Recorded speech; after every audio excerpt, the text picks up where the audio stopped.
Still I pay my dues, affiliated to this paper. I need freedom for my family line. Draw my life design up like fine art. I'm jumping off just an unfamiliar coordinates. Hopped off the porch like I could touch the sky. Red is not one trillion. The ism talk the water out your faucet. Look at me flossing, I'm so wavy I could change the tide. My intuition sense the hatred in your ways. You imitated, forging lines, claim meaning means that's just to justify. Yeah, you're right. West side, born maritime. Creole baby, my bloodline. My lungs clouded, my thoughts crowded. Say all I see is these dollar signs. Finna make a play and that sound delay. On mamas, I testify. Run for it, run for it, run. I'm out here paper chasing, looking for the funds. Run for it, run for it, run. I'm out here paper chasing, looking for the funds. Run for it, run for it, run. I'm out here paper chasing, looking for the funds. Run for it, run for it, run. I'm out here paper chasing, looking for the funds. Game recognized game. I'm from the Bay, okay, I'm versatile and my slang is different. I'm lane switching with the same people that I came up in this thing with. My head swivel, I'm homebound, got a target back on my backside. The cat peeling with the cast iron, better run for it, run before I catch you. Niggas out ball it, block it, trying to stop my blessing. Gamble with your life, don't bet it, don't bet it. They can't stop my blessing, you do best not to test it. Yeah, you right, real all in my blood supply. Dig it ball up top, finna make a play. I cast a lob like I'm Jalen, baby. No co-signer, no co-pilot. They pen pals, my flow designer. My brain signal out of range with it. My palm mission, it's a dollar sign. If I say it twice, then I meant it right. My brain signal out of range with it. My palm mission, it's a dollar sign. You know, co-signer, no co-pilot. They pen pals, my flow designer. My brain signal out of range with it. My palm mission, it's a dollar sign. Run for it, run for it, run. I'm out here paper chasing, looking for the funds. Run for it, run for it, run. I'm out here paper chasing, looking for the funds. Run for it, run for it, run. I'm out here paper chasing, looking for the funds. Run for it, run for it, run. I'm out here paper chasing, looking for the funds.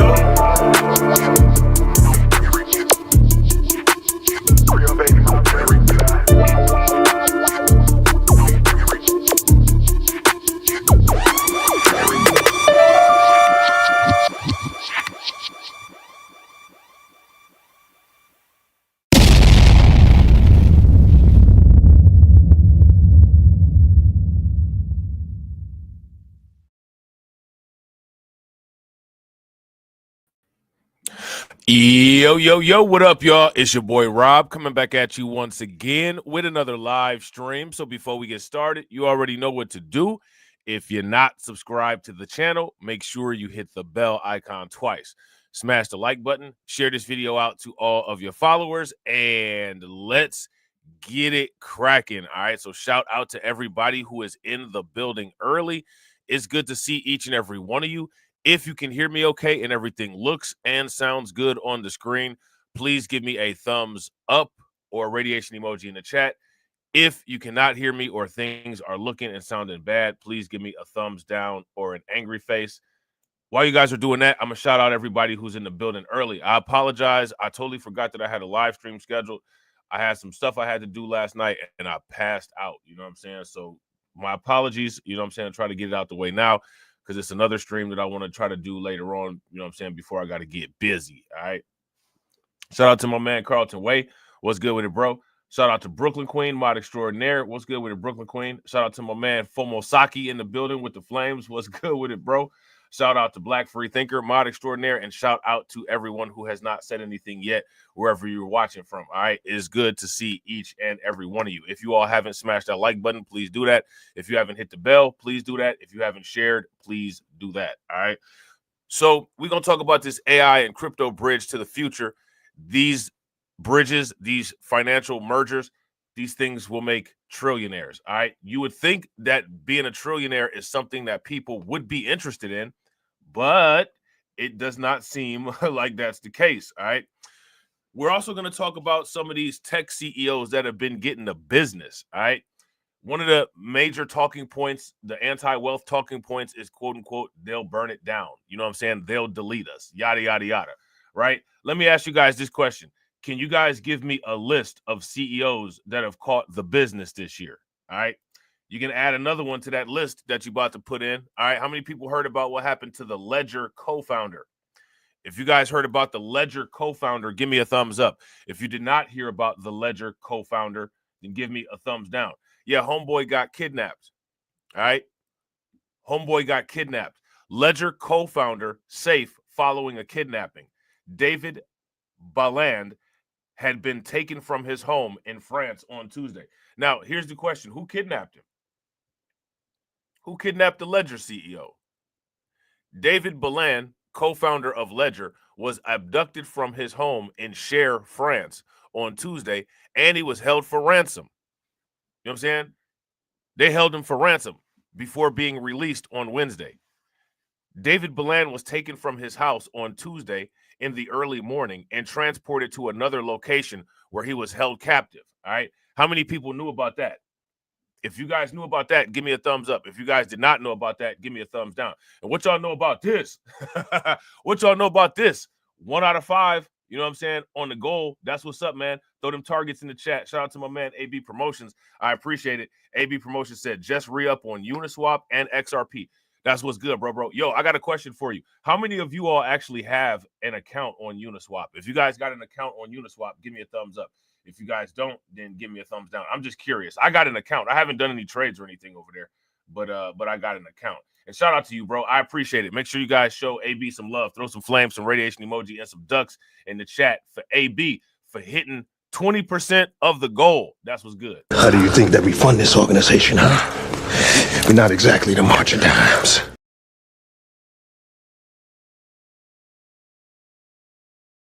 Lucky for us, my computer is doing that black screen thing again, so I don't know what happened with the drop. If the drop played, let me know in the chat. But you get another one. Cash rules everything around me. Queen, get the money. Dollar bill, yo.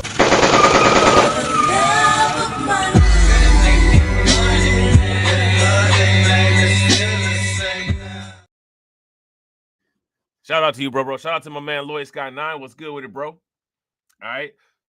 So, yeah, man, they kidnapped this fella.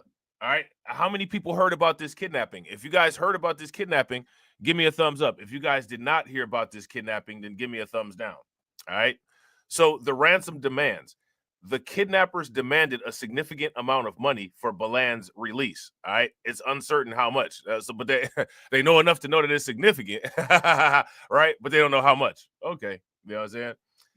French law enforcement agencies conducted a successful operation leading to Baland's release on Wednesday.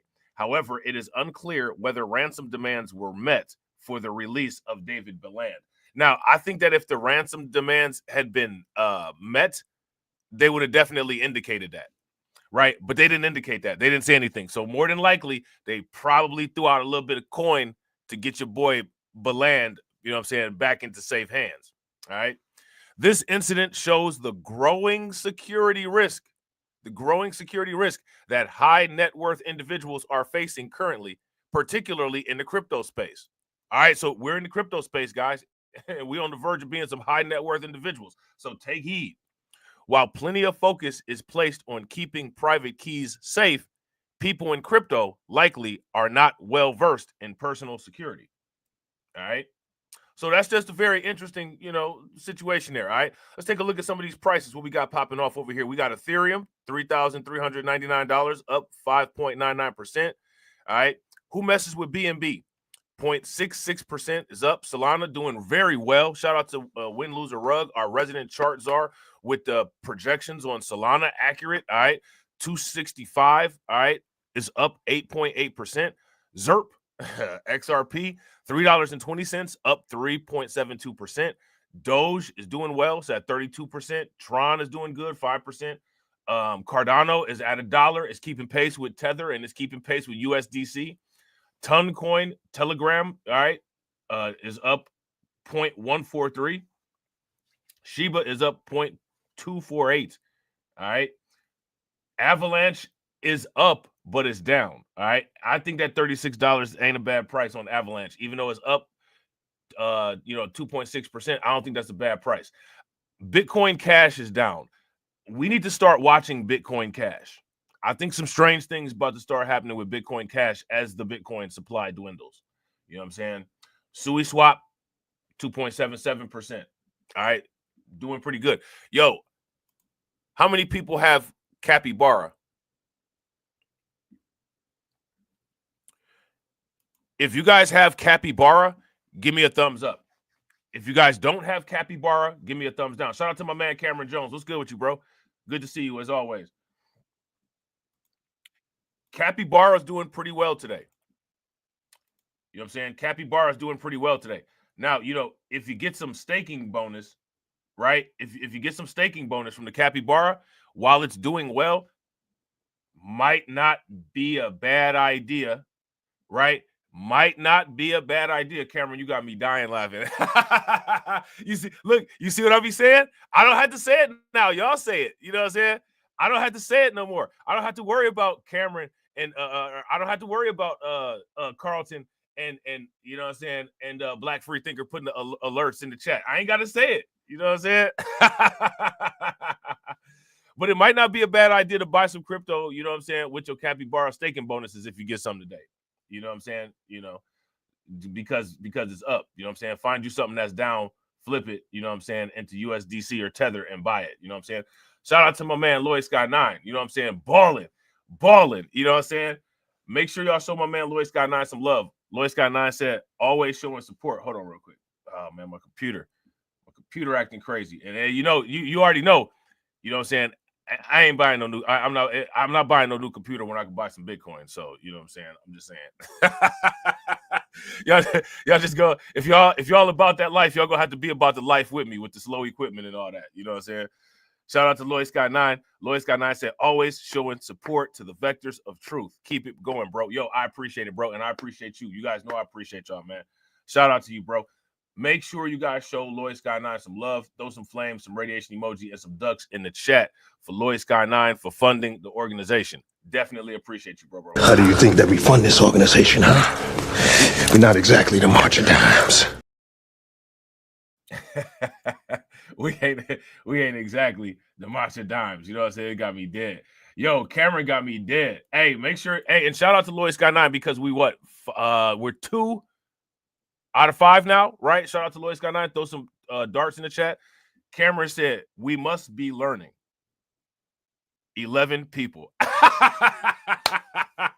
Type in hashtag 11, y'all. That's hilarious. Somebody hit the button on Cameron. You know what I'm saying? Somebody hit the button on Cameron. Trump announces creation of crypto working group. All right. How many people heard about this? If you guys heard about this, give me a thumbs up. If you guys didn't hear about this, give me a thumbs down. And also, ladies and gentlemen, remember, this is a call-in show. Shout out to y'all for hitting those goals, right?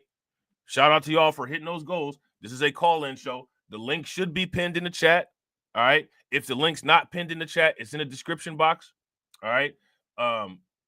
If you guys need the link pinned in the chat, I can put it in there again. Anybody who would like to call in is welcome to call in. Hitting the link is an agreement that you will abide by the YouTube community guidelines and the BLR standards. So keep that in mind. All right. Trump announces creation of crypto working group. All right. What is a crypto working group? Trump's latest executive order tasks Czar David Sachs with creating a working group to tackle regulation. All right. Now, let me ask you guys this question. When it comes to regulation with crypto, what does that look like? What does the crypto regulation look like? If you ask me what the crypto regulation looks like, is the crypto regulation looks like how the government can create policies that appear to make cryptocurrency run efficiently while getting their piece of the pie through taxation and other fees from your cryptocurrency. If you ask me, that's what quote unquote cryptocurrency regulation is. If you guys would agree, give me a thumbs up. If you guys would disagree, give me a thumbs down. President Donald Trump has signed an executive order to create a cryptocurrency working group, a major step for regulation in the U.S. around the crypto space. Now, off topic, right? Off topic. I dropped a video in the Discord, and the video was a video on Rumble that I happened to see, and it's called all All you need is 10,000 H-bar. How many people saw that video? If you guys saw that video, give me a thumbs up. If you guys did not see that video, give me a thumbs down. We are 3 out of 5. Nice field goal percentage. All right. Nice field goal percentage. Shout out to Brooklyn Queen. Make sure y'all show Brooklyn Queen some love. Throw some flames, some radiation emoji, and some ducks in the chat for Brooklyn Queen. Brooklyn Queen said, I need to know the model of this computer laptop. It's been holding you down for a while, even with the hiccups. I'm just saying, yo, this is a Walmart HP gaming computer. All right. And it's got an AMD Ryzen 5 chip in it. All right. It's doing really good. It's been holding me down for a while. Ever since I used to do back in the day when this was a conspiracy theory channel, and my brother and I made the videos, we used his computer, and he got like an old school Alienware computer, right? And then, you know, he had some issues, some health issues happen, and you know what I'm saying, he's not doing the videos anymore. So I kind of took over the channel, started doing my own thing with it. And I bought all new equipment, and I got 2 computers. Now the one that now you guys could tell I used a different computer yesterday on Undocumented, right? Because Undocumented went smooth.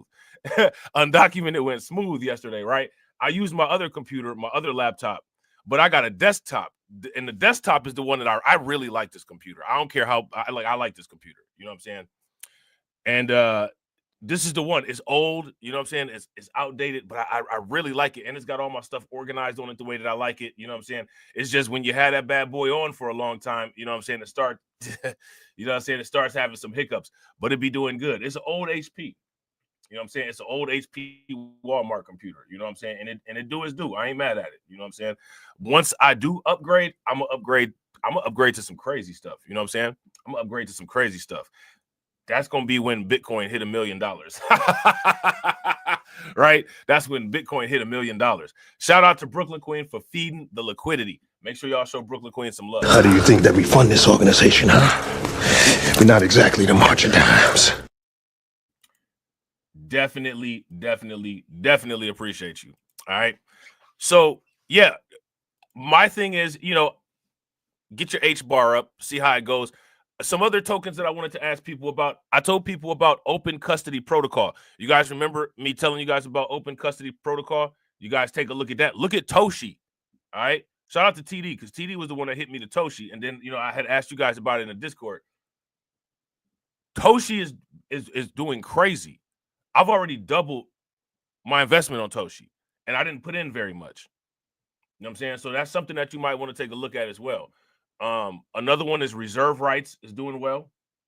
You know what I'm saying? Look, shout out to Cameron. Cameron said 3 out of 5 is a good field goal percentage in basketball, but in football, you probably make your team lose.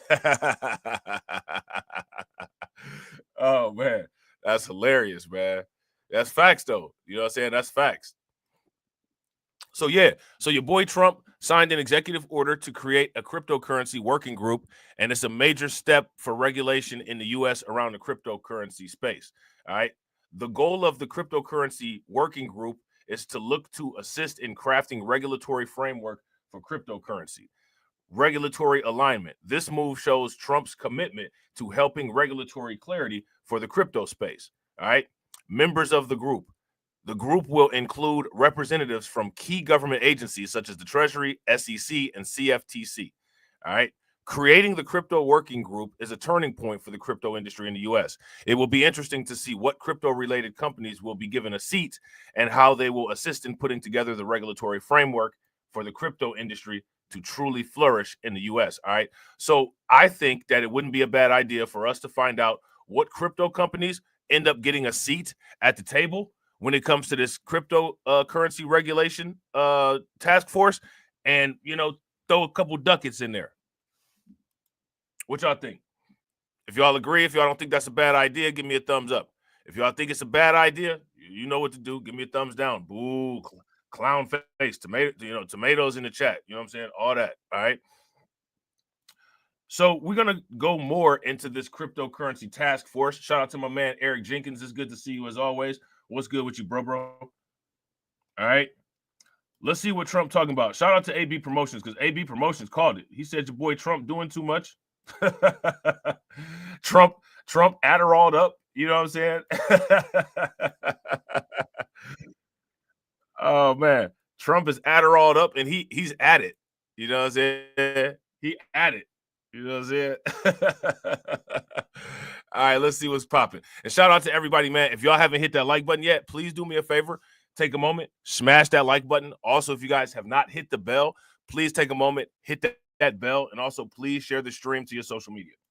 And this, David, is? Yeah, this is the crypto EO. We're going to be forming an internal working group to make America the world capital in crypto under your leadership. Which is really going up, right? Absolutely. Now, let me ask you this question. What are the chances of the United States actually becoming the crypto world capital? Let me know what you guys think. Even with all these executive orders that Trump is signing and all this, do you all think that there's actually a possibility? Or do you think that this is all kind of smoke and mirrors and, you know, we're kind of late to the game and it's not going to happen? Let me know what you think, all right? And I shouldn't have paused it there. I should have just let it play because guess what? I'm gonna let y'all guess. Take a wild guess. What happened to the what happened? Of course, the computer froze. Of course, that's what happened. So while we're waiting for the computer to recover, if you guys could, y'all know what to do. Smash that like button, hit the bell, share the stream. All right. If you haven't liked, shared, and commented over on Rumble, please take a moment and do that. I got Cameron. I think that we can too. I think that we will, to be honest.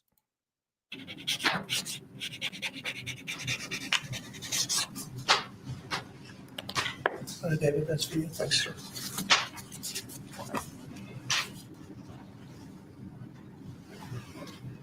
You find them exciting? They might not be exciting, but they're going to make a lot of money for the country. Okay. And so is David. You have to check him out. There's nobody like this guy. He said, "How did you get David Sachs? How did you do that?" And he's doing it for the country more than anything else. So we appreciate it, David. Thank you very much. Now, President Donald Trump announcing a new crypto working group for, quote, developing a regulatory framework for crypto assets, signaling a drastic policy shift from the Biden administration after Trump promised to make America the capital of crypto. Joining us now is President Trump's AI and crypto czar, David Sachs, the man the president says is the man. David, thank you for joining us. First of all, second of all, is this promises made, promises kept? Because Donald Trump said on July 27th that he would stop federal agencies from targeting the crypto industry. He made good on that promise today, right? Yeah, absolutely. I mean, President Trump campaigned to be the first crypto president. He gave a now famous speech in Nashville where he described how he was going to change the regulatory environment for crypto. And he has now acted on that promise. He signed this executive. Now, again, we have to do this, right? We have to do this. Didn't I tell you all that crypto would be a huge issue? Now, I want you guys to see this. You guys see the hate watchers? Anytime it is validated that cryptocurrency was a huge issue in the 2024 election, pay attention to the people that drop off in the comment section. Let me ask you guys this question. All of the stuff that everybody was talking about in regards to the election, is that even being discussed today? Does anybody care, you know what I'm saying, about Kamala Harris's background? Does anybody care? How many times has Willie Brown been mentioned since the election? Now, here's my question for you guys. How many times has Willie Brown been mentioned? How many times has Kamala Harris's background been mentioned? Versus how many times has crypto been mentioned? Let me know in the comment section. Executive order today. He's directed our working group to produce a regulatory framework that's going to encourage innovation in crypto in the United States, keeping the industry onshore rather than driving it offshore, which is what was happening under the Biden administration. I want to get to that framework in just a second. First, the executive order halts what President Trump calls aggressive enforcement actions and overreach. What is he talking about there? Yeah, well, Edward, for the last 4 years, the Biden administration has basically prosecuted and persecuted crypto companies, really driving them offshore. I've heard so many outrageous stories by founders. Now, this is one of the reasons why Operation Choke Point 2.0 is so important. How many people have done any research and looked up anything about Operation Choke Point 2.0? Let me know. By entrepreneurs, the Biden administration would not tell them what the rules of the road were, and they would then get prosecuted. And what the industry wants more than anything else is regulatory clarity. They're saying, just tell us what the rules are, we will abide by them. And the Biden administration would never do that. And because of that, all the innovation was basically moving offshore, and America was about to lose this technology of the future. And we want that innovation happening here in the United States. And I think it now will happen in the United States because President Trump has declared. Now, I want to ask you guys this question. Why would Joe Biden drive all of these companies away? What's the purpose of that? How would that help anything? Is driving future companies that have a high potential to be extremely lucrative out of the United States good for America, or is that bad for America? Let me know in the comment section. And shout out to everybody watching. I appreciate you guys. If you all have not smashed that like button yet, please do me a favor. Take a moment, smash that like button. Also, if you guys have not hit the bell, please take a moment, hit that bell, and also please share the stream to your social media. That the U.S. must be the crypto capital of the world. So it creates this working group that you will chair. What will you be looking for, and what type of guidelines are you looking to put out? Yeah, so a few areas. So number one, market structure. We need to define what is a security, what's a commodity, what's a digital asset or collectible. So there's a few different categories here. So defining the market structure is important. Second area is stable coins. I think stable coins are a really interesting area. It gives us the opportunity to extend the dollar's dominance internationally. We can basically create a digital dollar that people all over the world will use. And then the third area that we're going to look at is we're evaluating this national stockpile for digital assets. We haven't created it yet, but we're going to study that issue. So looking at the stockpile, haven't made the decision to go forward. Is that what you're saying? That's correct. Yeah, we're going to evaluate that. We have not decided to do it yet. We need to study that. Is crypto an asset or a currency then? Well, when you're talking about digital assets, it can be multiple things. I mean, you've got digital assets that are securities. You've got digital assets that are commodities. You've got digital assets that are collectibles, like NFTs or meme coins. So, you're talking about a whole vast area of innovation. And so digital assets can be a number of different things. And that's why you need a clear regulatory framework that says, which areas are which, what are the definitions? And that's what founders need. Founders just need clarity around those definitions. They need to know what the rules of the road are so that they can abide by those rules and be confident that if they succeed in the United States, they're not going to get arbitrarily prosecuted. Hey, that picture that they had up just then, that's reminiscent of the old Coinbase when it was just Bitcoin, Litecoin, and Ethereum. You guys remember those days? How many people remember those days?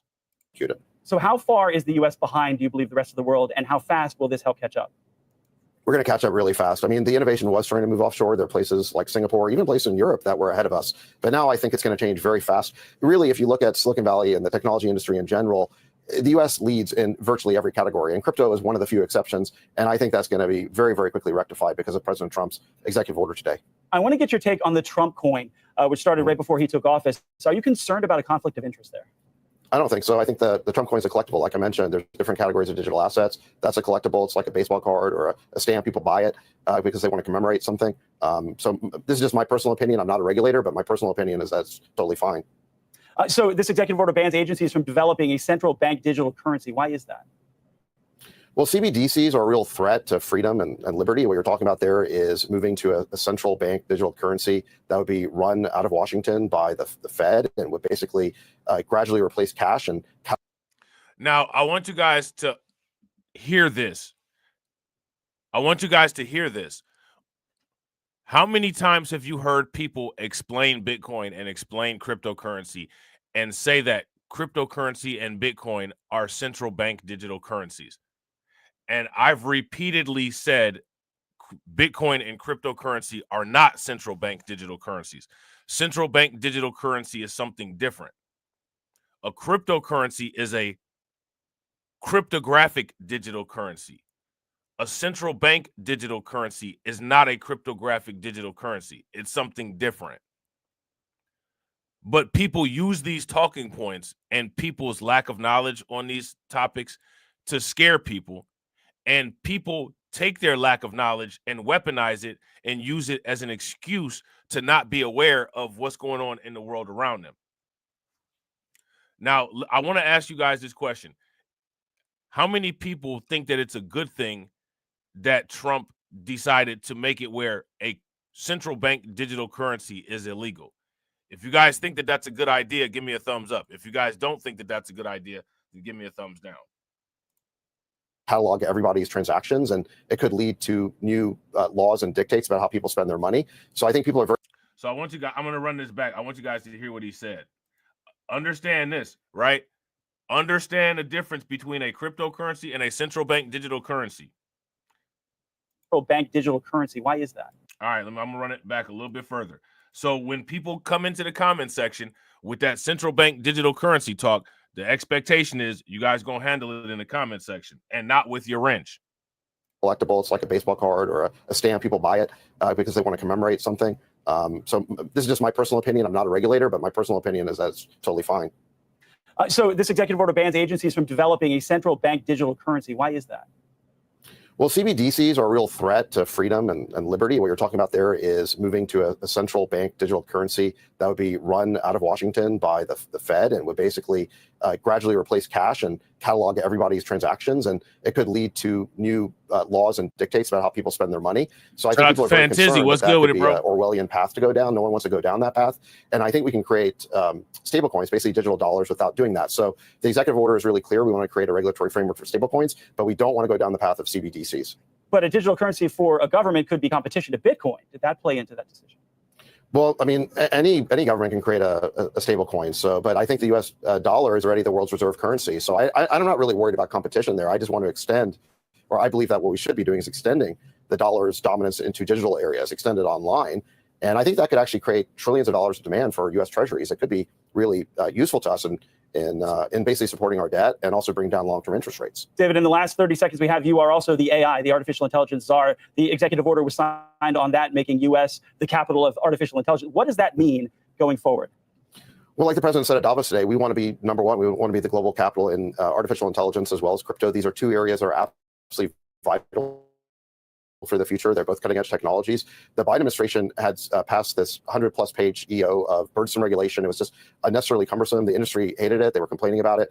President Trump promised to rescind that Biden EO. He's done that now, and we're going to replace it with something much better. Now, again, I want to ask you guys this question. Why did the Biden administration do these things? And all of the people, all of those people who were trying to force everybody to vote for Joe Biden, how come nobody talked about any of this in their content? Shout out to T.F.T.C.C.I.S. Yeah, CBDCs are bad in my opinion as well. I agree, bro. Now let's take a look at what Michael Saylor did. Take a wild guess. It should be he's pretty predictable at this point, right? Shout out to Brooklyn Queen for this article. Make sure y'all throw some flames, some radiation emoji, and some ducks in the chat for Brooklyn Queen. All right. Take a wild guess what your boy Michael Saylor did. I'll give you a hint. I'll give you a hint. It has something to do with Bitcoin.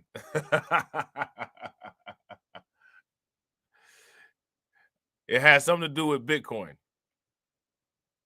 Now, we just waiting on my computer, right? If I could get through all of this stuff and get all of these windows cleared off of my screen, I'll be able to restart the computer. And it'll give me a little bit more, it'll give me a little bit more juice, a little bit more RAM. But I think I might have like 1 megabyte of RAM. I think I got like 1 megabyte of RAM. You know what I'm saying? So let me see. Hopefully, it look like something's going on. Come on. Come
Damn, I didn't even realize that it hit. Y'all missed the good part.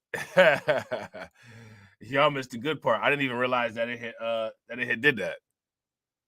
You know what I'm saying? Slow computer, man. God, and I'm worried if I restart it, it's gonna take away all my tabs. You know what I'm saying? If I restart it, it's probably gonna take away all the tabs. Solana's DEX surge. Trump token hype propels trading volume past Ethereum. So, you know, the thing is that when it comes to this, anytime we hear news about Ethereum anymore, it's like it's just bad news. Somebody's passing Ethereum in some way. You know what I'm saying? Solana's DEX surge. Trump token hype propels trading volume past Ethereum. All right. And look at Solana's price. Solana is doing very well over the last couple of days. The massive influx of traders benefited greatly from UX improvements by Solana DEXs. The following is an excerpt from the block's Data and Insights newsletter. All right. Unsurprisingly, all the buzz around original Trump has propelled decentralized exchange usage on Solana. All right. Solana's decentralized exchange volume ratio compared to Ethereum has reached an unprecedented 268% in January, marking a dramatic shift from 53% a year ago, with Solana processing 122 billion in volume, while Ethereum recorded 45 billion. Now, you got to ask yourself this question. How is it then that Ethereum is priced higher than Solana? Now, let me ask you guys a question. When is the price correction for that going to occur? Shout out to Karen. I appreciate you, Karen. Make sure you guys show Karen some love. I think we're 4 out of 5, 90%. Right? 4 out of 5 is 80%. 4 out of 5 is 80%. I'm sorry. We're 4 out of 5, 80%. That's what's up. Make sure you guys throw some targets in the chat, some radiation emojis, some ducks, dogs, and cats. Definitely appreciate you, Karen, for funding the organization. Here we go. How do you think that we fund this organization, huh? We're not exactly the March of Dimes. Hey. Throw them 1MLGs in the chat. Uh-oh, no sound. Yo, is there sound? Sound check. Karen says no sound. She might be a little bit further in the video where it's not any sound. So she might be watching like at a couple seconds back. You know what I'm saying? Shout out to my man, John Guillory. We are 5 out of 5. We had 100%, 1-to-1 ratio. All right. So y'all know we hit the goal. Everything from here is double drops. All right. And another call-in show. Shout out to y'all. All right. Shout out to John Guillory. John Guillory says, we about to be very rich. This year, the goal will be met. Facts. Not only will the goal be met, I think the goal will be exceeded. I think that the goal will be exceeded. All right. Shout out to you guys, man. I appreciate it. Make sure y'all show John some love for funding the organization. How do you think that we fund this organization, huh? We're not exactly the March of Dimes. All right, there we go. Yeah, definitely appreciate it. If you guys haven't smashed the like button yet, please do me a favor, take a moment, smash that like button. Also, if you guys have not hit the bell, please take a moment, hit that bell, and also please share the stream to your social media. So my question for you guys is, if Solana is outperforming Ethereum on the decentralized exchange side, how is it that Solana's price is still trailing Ethereum's price so far? And do you think that it's likely that Solana could possibly catch up with and pass Ethereum? Let me know what you guys think. Solana's DEX volume ratio compared to Ethereum has reached an unprecedented 268% in January, marking a dramatic shift from 53% a year ago, with Solana passing 122 billion in volume, while Ethereum recorded 45 billion. Okay. Radium leads the ecosystem. All right. So Radium is a token that you can get.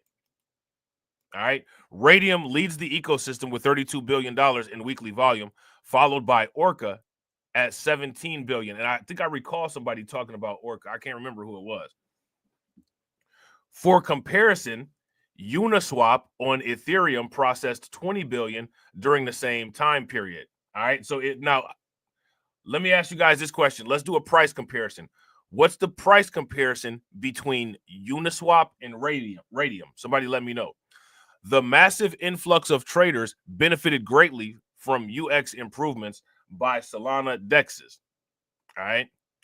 Improved transaction and processing and reduced network downtime, enhanced DEX interfaces, focusing on user experience, integration of Jupiter aggregator. All right, Jupiter is something that you can buy, right? Providing optimized trading routes and growing institutional infrastructure support have all contributed to the network's momentum. And the network's momentum is showing in the price. Look, I mean, look at it right there. We look right up on the screen. Solana US dollar. It's up almost 10%. 265, trying to make his way towards $300, right? That's good. That's good.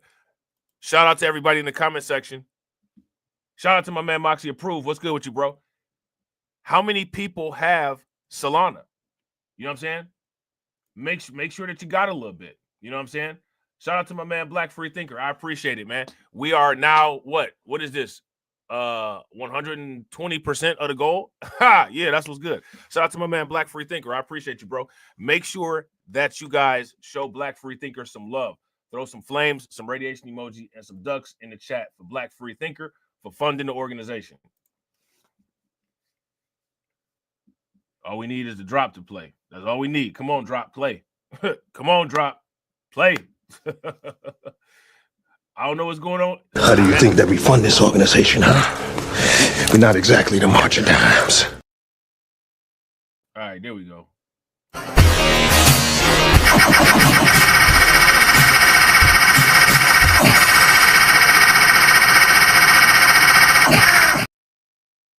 Cash rules everything around me. Queen, get the money. Dollar bill, yo.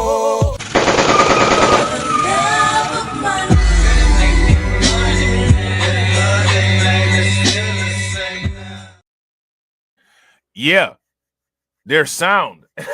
You know what I'm saying? We got sound. Shout out to the sound. You know what I'm saying?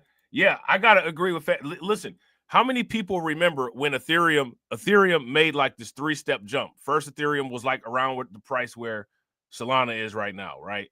Then what ended up happening was Ethereum went to about between 500 and 800. It sat there for a little bit, and then after that, it skyrocketed to 1,500. Then it skyrocketed to 45,000, or I'm sorry, 4,500, and then it came back down to about 1,500, and then it skyrocketed back to 3,500. You guys remember that? That took place, you know what I'm saying, over the period of about 3 years, right? If you ask me, Ethereum is in that, or I'm sorry, Solana is in that stage right now. Solana is in that stage right now. And again, I keep trying to make I don't know about Ethereum, man. I don't know about it. Ethereum got to do something. You know what I'm saying? Ethereum got to do something. So now here it says the volume disparity has sparked discussion about Ethereum's market position, with Ethereum co-founder Vitalik Buterin indicating upcoming changes for Ethereum Foundation and proposed improvements focusing on community support and communication. This also comes as another Ethereum co-founder, Joseph Lubin, posted personnel changes within the foundation's leadership team. Several factors contribute to this evolving landscape, including Solana's lower transaction costs, attracting retail traders, increased confidence in network stability, and migration of high-profile projects to the Solana ecosystem. You know what I'm saying? However, many are still hopeful that Ethereum's head start on establishing a developer community and institutional integration may give the framework the fuel it needs to push it forward. I don't know, man. I don't know. You know what I'm saying? Like, I don't know. Let me ask you guys this question. If you were new to the cryptocurrency space, you know what I'm saying? If you hadn't been around for a minute and you just became a cryptocurrency investor and you're looking at the market, would you be more likely to invest in XRP, Solana, or Ethereum?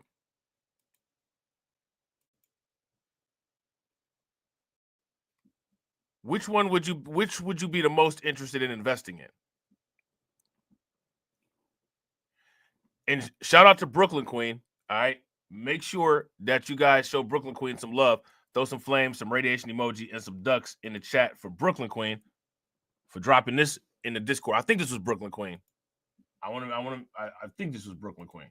All right. See, I'm OCD. I gotta put it on dark mode. You know what I'm saying? We can't gotta have it on dark mode. All right. So they talking about a Dogecoin ETF. All right. And listen, I don't know if y'all saw this article or not.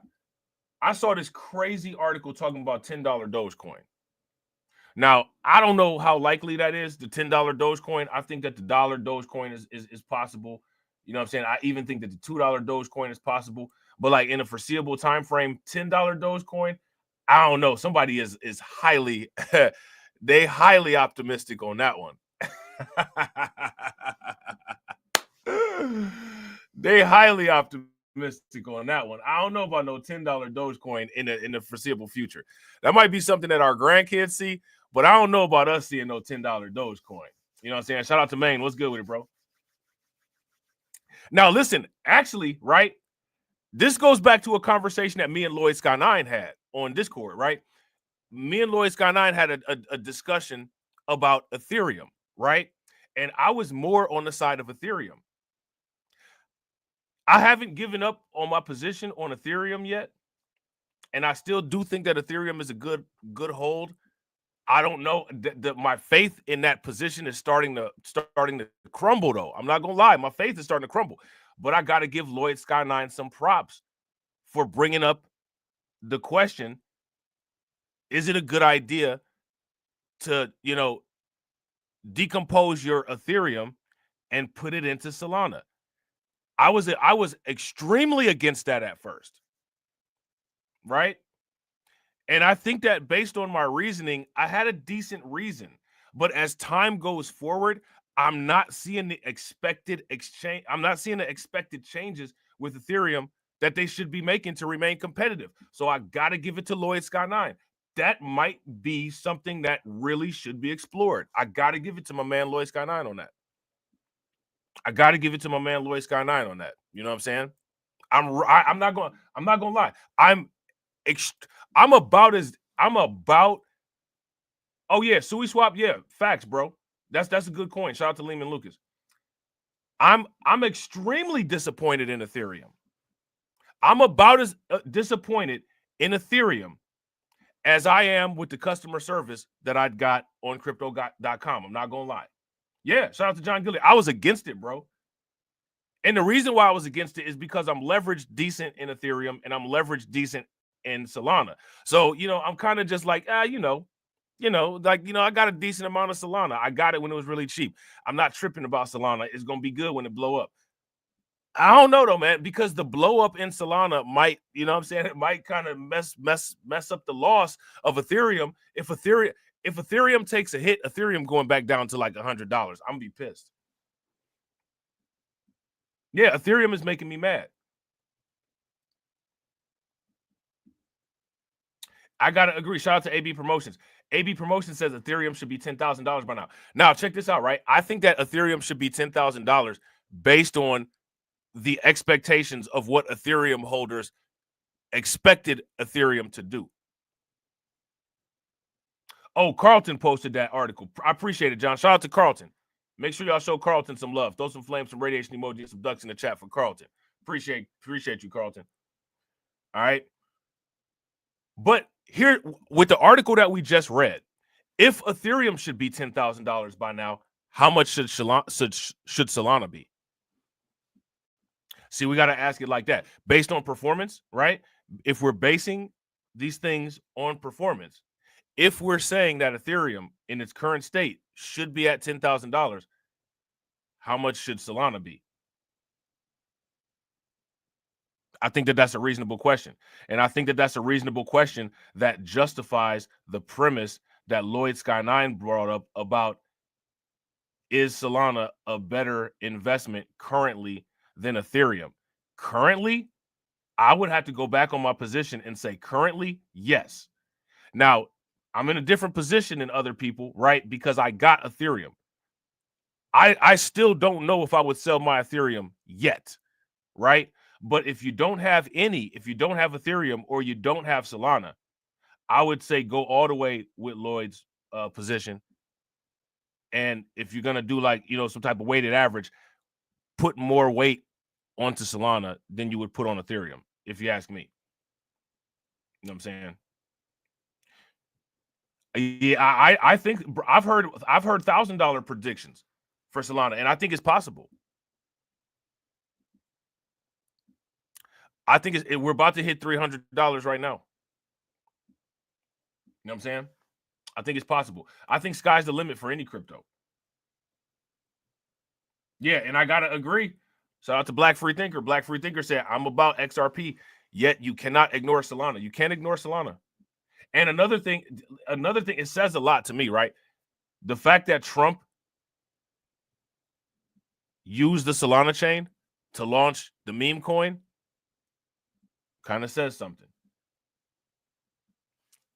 It kind of says something. You know what I'm saying? If you guys would agree, give me a thumbs up. If you guys would disagree, give me a thumbs down. All right. So now they're talking about an ETF for Dogecoin. I'm definitely getting some Dogecoin ETF. Definitely getting a Dogecoin ETF. Crypto index fund Bitwise announced plans to issue a Dogecoin ETF in Delaware, joining the likes of CoinShares and RexShares. Meme coins have already been outperforming most of the crypto market sectors. All right. So again, we had a discussion about this in the Discord. Shout out to Jada Informant. You know what I'm saying? Jada Informant said he hates meme coins. You know what I'm saying? I get it. But if you're about the returns, meme coins have already been outperforming most of crypto market sectors throughout 2024.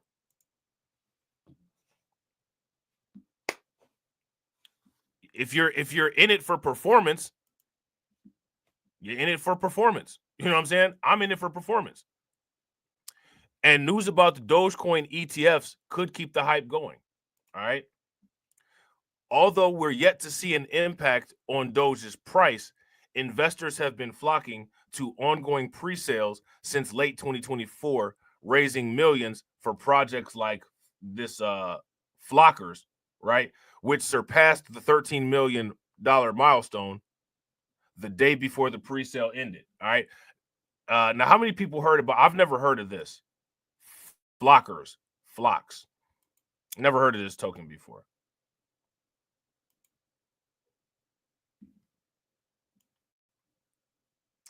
Yeah, I don't know what that is. Bitwise, Dogecoin ETF, and the altcoin market. Now, if you ask me, and this is what, shout out to John Guillory, this is what me and John were talking about yesterday. If Dogecoin gets an ETF, this is what I'm talking about how there's different levels of meme coins. If you ask me, Dogecoin, Peppy, Shiba, Mog, those meme coins are like established meme coins, if you ask me. If you ask me, like, when it comes to risk, we all know that meme coins, many of them have no utility, right? A lot of them have no utility. And, you know, they're volatile. I would say that meme coins are probably one of the most volatile classes of crypto. Would you guys agree? If you guys would agree, give me a thumbs up. If you guys would disagree, give me a thumbs down. I would say that meme coins are probably the most volatile class of crypto. And, you know, not to take anything away from what Jay was saying, right? But meme coins are the tokens that a lot of people use for scams. But they also use fake exchanges like BitConnect as well, right? Shout out to Senpai. What's good with it, bro? Right? So it is a little bit of volatility when dealing with the meme coins. But if you ask me, if you deal with meme coins that are somewhat established and have somewhat of a track record, you kind of get away from some of that risk. If you ask me, out of the meme coins, it's probably safe to say Doge is probably the least risky. Probably you can say Peppy, not a lot of risk with Peppy. Probably can say not a lot of risk with Shiba. Who's going to do a Shiba rug pull? Who's going to do a Doge rug pull? If you ask me, with the momentum that coins like Peppy, Shiba, and Doge have, the momentum is so great on those coins. Doing a rug pull on those coins would actually, you're actually doing a rug pull on yourself. Because, I mean, if you ask me, Pepe's going to a penny. Sheba's going to a penny. Mog is going to a penny. If you ask, these things are happening probably within the next 5 to 10 years. Why would you do a rug pull on that when that's going to create trillions, billions of dollars? You know what I'm saying? Like to me, those established meme coins are out of the realm of reasonably doing a rug pull. So if somebody was going to do a rug pull, it's too late now, because now just letting it stay legit is more money involved, right? If you guys would agree, give me a thumbs up. If you guys would disagree, give me a thumbs down. So now here it says crypto index fund and ETF provider Bitwise continues its efforts to bridge the gap between cryptocurrencies and traditional finances. All right. And this is what I'm saying. You guys are going to start to see a lot of these bridges between old school technologies and new school technologies to make it where people can easily get into these things. All right. Same thing with the AI. You're going to see this happen with the AI. You know what I'm saying? Bitwise has already registered a spot Bitcoin ETF with the SEC in early 2024, being among the growing number of crypto ETF providers to cover Bitcoin and top altcoins like Ethereum and Solana. Now the index fund plans to issue a potential Dogecoin ETF in Delaware. All right. So here we go with the computer acting stupid again. Oh man, here we go with the computer acting stupid again. Let me see.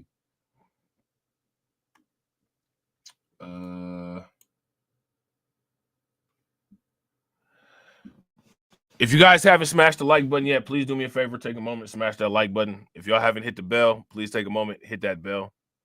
All right. Let me see. All right, here we go. This is where I'm at right here. This decision comes amidst the news of Trump's pro-crypto SEC regulations and after other ETF providers like CoinShares and RecShares had already filed for Doge ETFs with the SEC. So there's a lot of people filing for SEC ETFs. You know what I'm saying? So far, the news hasn't impacted Doge, and the token is still seeing a dip in trading volume. However, other cheaper and upcoming Ethereum-based meme coins are undoubtedly leveraging the momentum of the recent pro-crypto coverage in the news, as seen from Flocker's recent pre-sale record of 1.4 million raised in under a week. All right. So then they just go on to talk about Flockers. You know what I'm saying? I don't know too much about Flockers. It's something that we'll check out. You know what I'm saying? But as far as the established meme coins go, yeah, you guys saw those. Hold on real quick. You guys saw those old pictures, right, that I had put in the Discord of back in the day on the computer screen. When Tron was under a penny and Doge was under a penny. I remember when everybody used to say, Doge is going to a penny. All I need is Doge to go to a penny. All I need is Doge to go to a penny. Well, you know what I'm saying? Now Doge is at a penny. Shout out to Win Lose a Rug. If I'm not mistaken, I'm pretty sure Win Lose a Rug dropped this in the Discord. Shout out to Win Lose a Rug for always dropping amazing information into the Discord. We appreciate you, bro. All right. Just in, BlackRock just bought $600 million worth of Bitcoin. What they going to do with it? Crypto is not a big deal, right? Crypto is a scam. You know what I'm saying? Crypto is not anything that you need to be concerned with. BlackRock is concerned with it. BlackRock is so concerned with what you don't need to be concerned with that they bought $600 million worth of it. Now, let me ask you guys this question. Do you buy $600 million worth of stuff that you are concerned with? I'm going to be 100% honest with you. I haven't never done that. Why? Because I have never had, and I don't think up until I haven't at all in my life yet made a cumulative of $600 million. You know what I'm saying? So, yeah, so there's that. All right. BlackRock bought that $600 million worth of Bitcoin. Let me ask you guys this question. Let's see how quick your math is. How much Bitcoin is that?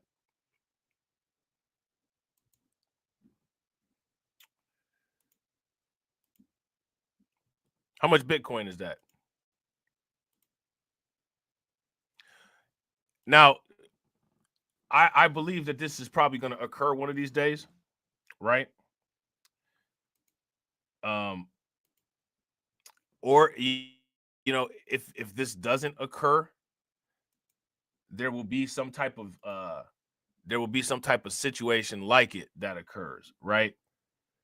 I think that at some point in the future, somebody is going to come out and say they're a robot, and they're actually going to be a robot.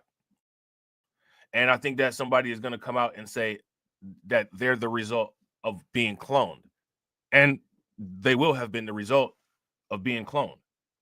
I think that that's going to happen at some point. You know what I'm saying, what do you guys think? What do you guys think that that's a possibility? If you guys think that that's a possibility, give me a thumbs up. If you guys don't think that that's a possibility, then give me a thumbs down.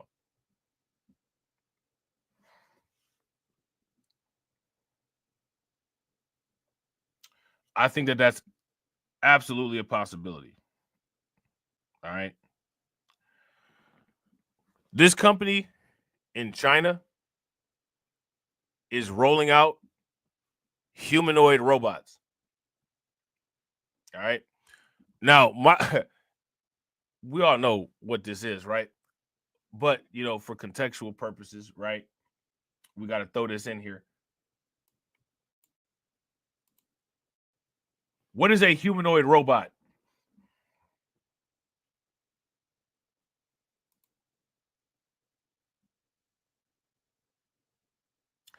See that? China's first humanoid base in Shanghai aims to train 1,000 robots by 2027. Train the robots to do what exactly? What are we training these robots to do?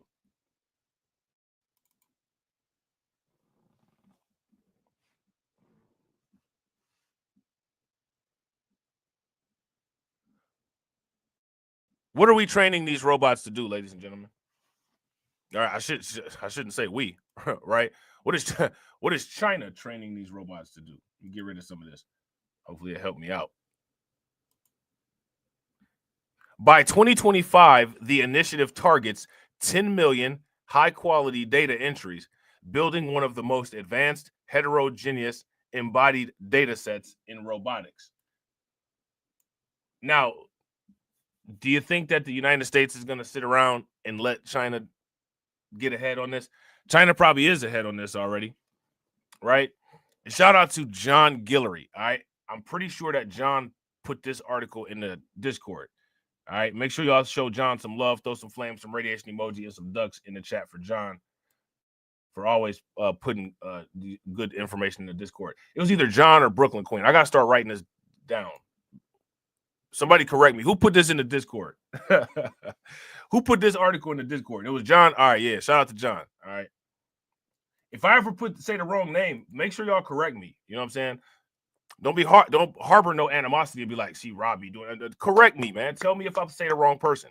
You know what I'm saying? Please, because I don't be trying to do that. And I know sometimes people be like, oh, this nigga, like, nah, it's not that. It's just really that I be doing stuff on the fly and I don't be writing stuff down the way I should be. I need to get better with that. You know what I'm saying? And shout out to everybody that watches the channel.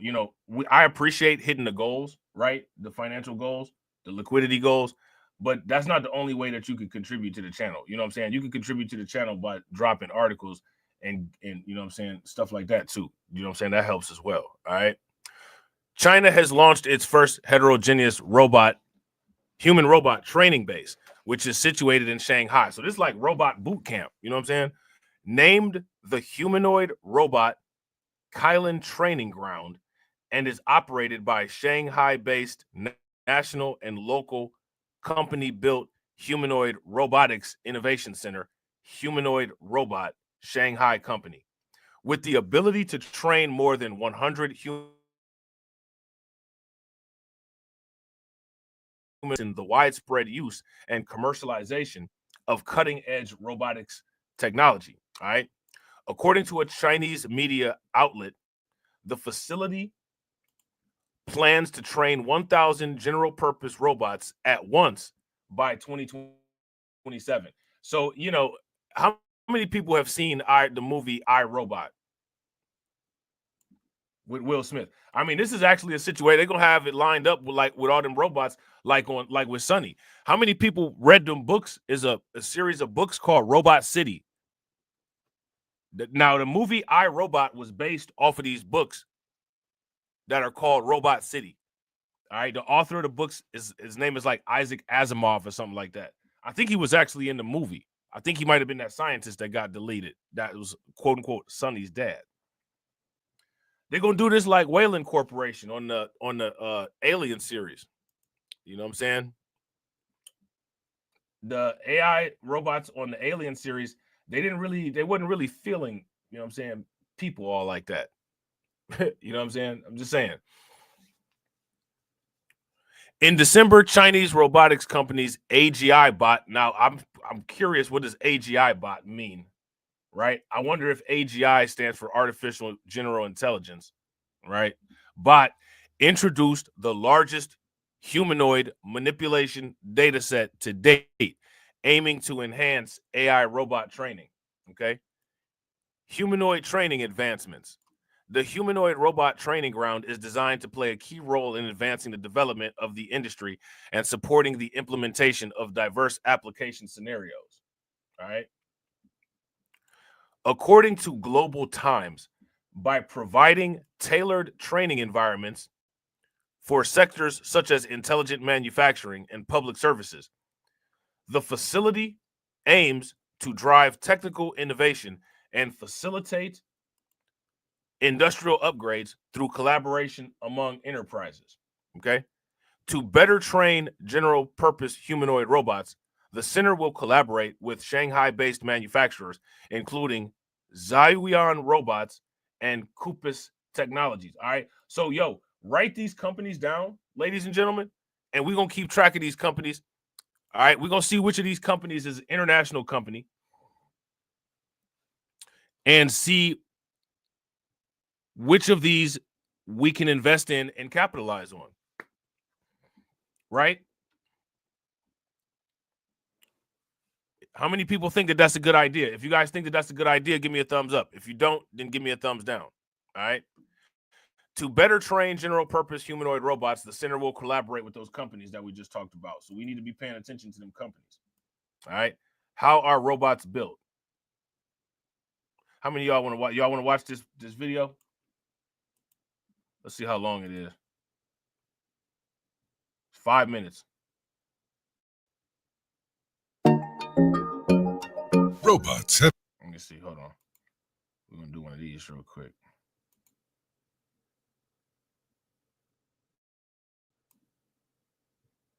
Speed that boy up a little bit.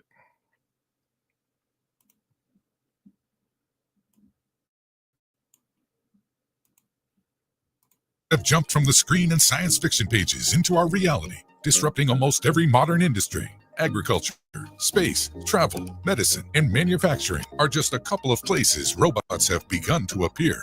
You could argue that they have already started to take over our world. Hey, that robot cutting the hair is crazy. Hey, that robot cutting the hair is crazy. The robots, the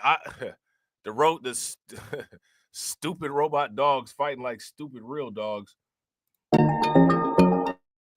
Robots have jumped from the screen and science fiction pages into our reality, disrupting almost every modern industry. Agriculture, space, travel, medicine, and manufacturing are just a couple of places robots have begun to appear. You could argue that they have already started to take over our world. Just in the past few decades, robots have reached new heights. The continual and rapid progress of artificial intelligence, paired with readily available large data sets. See, now what people don't understand is out of everything that they just showed, the one-handed Rubik's Cube, that's the scariest thing on here. This is the scariest thing on here.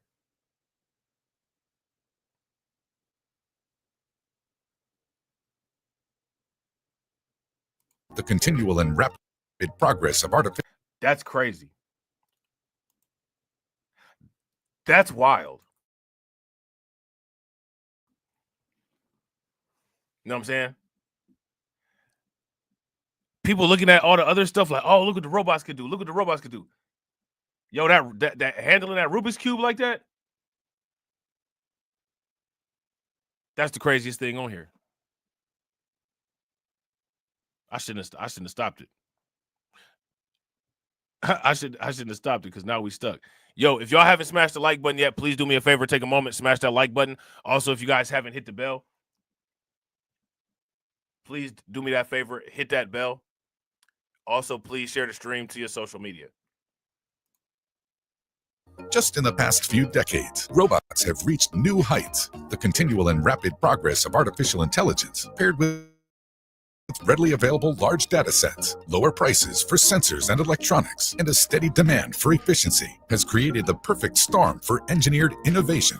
Yet you should not be intimidated by robots. Though robots are certainly complicated pieces of machinery, they are also delightfully simple to understand. In a lot of cases, robots are based on us humans. You can even build your own simple robot at home. But before you can go off and make your own, you should understand a robot's workings first. Defining a robot can be tricky, as it tends to be used as a blanket term to describe any machine that can perform work or other actions normally performed by humans, either automatically or by remote control. On the most basic level, there are 5 major human organ systems that have a corollary in robotics. A skeletal structure, a muscle system to move the skeleton, a sensory system that receives information about the body and the surrounding environment, a power source to activate the muscles and sensors, and finally, a brain that processes sensory information and tells the muscles what to do. So see, I just want y'all to see, it is interesting that this video explains this like this, right? This is what I'm saying about the quote-unquote human machine, right? So when you break it down like this is what I'm saying. How can people say that people are not machinery? You know what I'm saying? Many types of robots also include these systems. First, you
All right, my bad, y'all.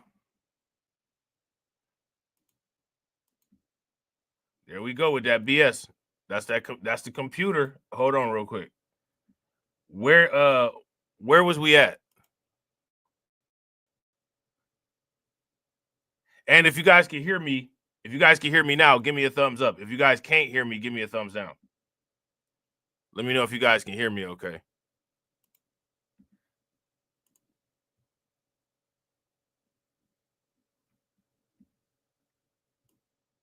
See, here we go. We freezing up. Freezing on up.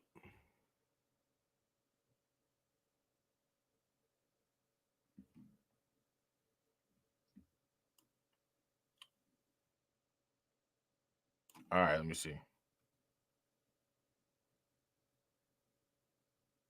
There we go. Almost move as well as you. Honda's Asimo can learn independently, walk on 2 legs, and climb stairs. Toyota's THR3 humanoid robot has been designed to fill a wide range of roles, like cleaning, construction, caregiving, or simple companionship. Thanks to these rapid developments in robotics, building your own robot at home has never been easier. You don't need that much. There are extensive communities out there dedicated to those of you interested in creating your own intelligent machines. When creating your own robot, you first have to decide how it will be used. Is it simply for fun and amusement? So now I want to ask you guys this question. How many people think that industries that create products like this will be high value industries in the future and they'll change the world? If you guys think so, give me a thumbs up. If you guys don't, then give me a thumbs down. Now, you guys know one of the leading companies in this type of technology is Boston Dynamic, right? How many people have heard of Boston Dynamic? If you've ever heard of Boston Dynamic, let me know in the comment section. Now, here's the real question. How do you invest in Boston Dynamic?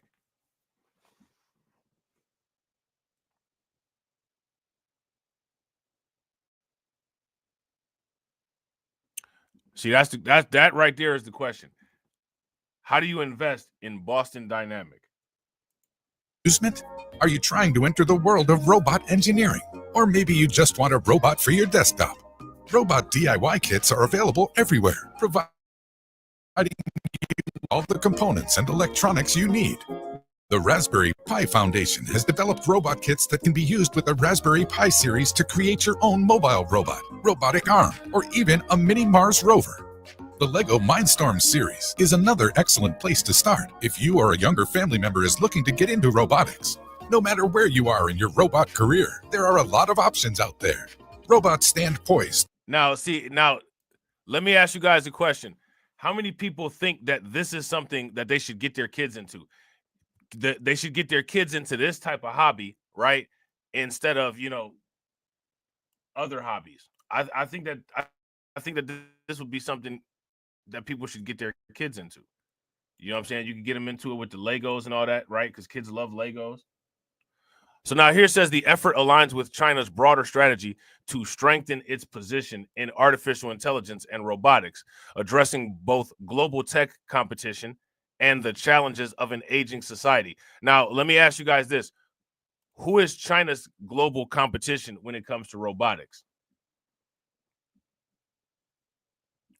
Advanced embodied intelligence and autonomous driving technologies are becoming more and more common in humanoid robots, allowing for more intelligent and flexible operations to help achieve these objectives.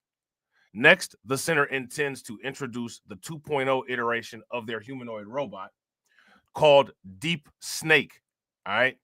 GT reports that this new model will showcase key advancements such as linear joint actuators, which are meant to enhance the versatility and performance of humanoid robots and solidify China's leadership in the robotics industry. Okay. Robotics boom in China. Now, let me ask you guys this question. Where's the robotics boom in the United States?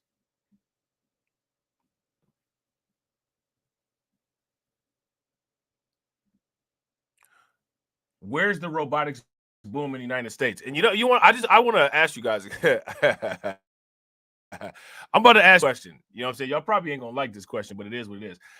I'll be watching YouTube, you know what I'm saying? And I'll be seeing people be having worse tech issues on a content than me, right? And what I notice is that with a lot of them people that be having worse tech issues on their stuff than me, when there's a downtime, the amount of live viewers increases on their content. You know what I'm saying? When there's downtime on mine, it decreases. So I'm just trying to figure out that relationship. How's that work? Explain it to me. You know what I'm saying? Somebody explain it to me. Somebody help your boy out. You know what I'm saying? So now here it says China's humanoid robot market is expanding quickly because of favorable regulations and technological breakthroughs. Recent data indicates that in 2024, the Chinese market for humanoid robots was valued at 2.76 billion yuan, which is $379 million. The market is expected to reach 16.7 billion yuan in 2025 and 86.1 billion yuan in 2030, according to projections. Now, according to these projections, this seems like a pretty profitable industry to get into. Try to get into it early so you can get the prices cheap, right? Not a bad idea, right? Policies are being put in place by local governments all throughout China to spur innovation and the uptake of humanoid robots, okay? These policies encourage more private investment in the industry by providing infrastructure, talent development, and financial support, all right? So this is what people should be on, man, if people want to make some money. You know what I'm saying? According to GT, in addition to bio-manufacturing, new materials, and commercial space, commercial space. That's one of the things that was on my PowerPoint that I made that nobody paid attention to. China is giving humanoid robot development top priority as part of its future industry policy. I talked about future investment policy. In addition, the city is getting ready to hold the first ever World Humanoid Robotics Sports Games. Now, that's going to be interesting. All right. In April, Tiangong, a full-size all-electronic humanoid robot, will compete in a marathon. The robot can maintain a jogging speed of 3.7 miles per hour while standing 1.63 meters tall. Authorities in Zhejiang province are working to make humanoid robots more intelligent, efficient, and modular. All right. By 2027, the region hopes to produce 20,000 robots annually with a core industry value of 20 billion yuan and a related industry size of 50 billion yuan anticipated. Okay. These initiatives demonstrate China's dedication to the developing field of humanoid robotics. All right. So, and look at this, like all the information on the page just disappeared. You know what I'm saying?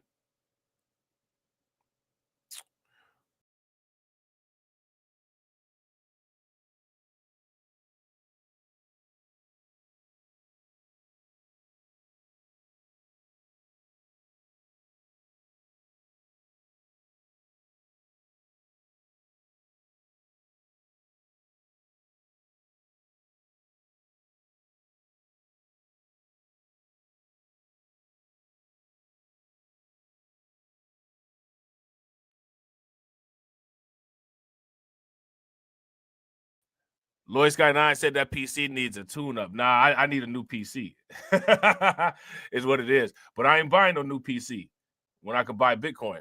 You know what I'm saying? It is what it is. We're going to see how much, we're going to see how dedicated y'all are. Shout out to Brooklyn Queen, man. Make sure y'all show Brooklyn Queen some love. I'm pretty sure this is something that Brooklyn Queen put in the Discord. All right, so shout out to Brooklyn Queen. AI at the service of longevity. OpenAI explores cellular programming. Now, let me ask you guys this. What could something like this do?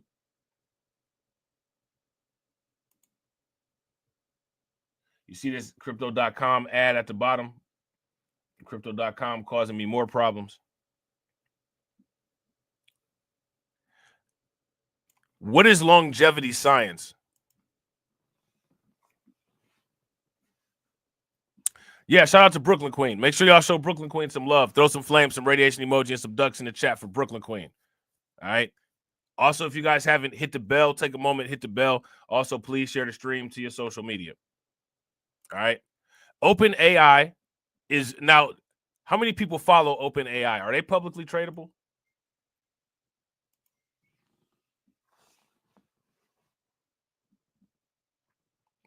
Somebody let me know the deets. Let me know the deets on OpenAI. Are they publicly tradable? If OpenAI is publicly tradable, I would say that that's a company that people should watch. Another company, who is that put that in the Discord? I think it was John. It was either John or Carlton. That company called Grail. They've been making some wild price movements in a good way. I would keep an eye on that company too.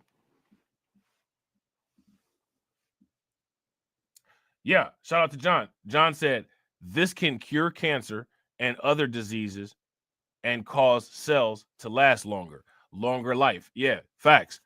Death is outdated. Shout out to Brooklyn Queen. Brooklyn Queen said there is no ticker symbol for OpenAI stock because it is a private company. Shout out to Maine. Maine said Grail went up 3% a day or two ago. Yeah. Let me ask you guys this question on a side note, right? How are everybody's stocks performing? Everybody probably starting to accumulate, the little stock portfolio where you can see some movements. It was Carlton Way. Okay. Shout out to Carlton. Make sure y'all show Carlton some love. Throw some flames, some radiation emojis, some ducks in the chat for Carlton. Like I said, shout out to the people that contribute to hit the goals, right? We hit the goals all the time, right? But you can also contribute to the channel by dropping information, because information is currency as well. You see, we take the information, we analyze the information, we maximize the value out of the information. Proof of work is the returns in our portfolios. If you guys would agree, give me a thumbs up. If you guys would disagree, give me a thumbs down. Shout out to Karen. Yeah, Karen said her stock portfolio looking good. Shout out to Karen. You know what I'm saying? So things are working. You know what I'm saying, right? If you guys would agree, things are working. Shout out like a real bad guy going according to plan. Give me a thumbs up. OpenAI is venturing into the field of longevity science with an artificial intelligence model designed to optimize the production of stem cells. Now, let me ask you guys this question. What can you do with the production of stem cells? If you listen, stem cells are the body's form of 3D printing replacement building material. If you guys would agree, give me a thumbs up. If you guys would disagree, give me a thumbs down. Stem cells are the body's 3D printer to replace the base substance of replacement cells. If this is a true statement, give me a thumbs up. If this is a false statement, give me a thumbs down. Shout out to Carlton Way. What's good with it, bro? All right. This company is designed to optimize that, which means, right, if we understand what is neoplasia, what is a neoplastic issue?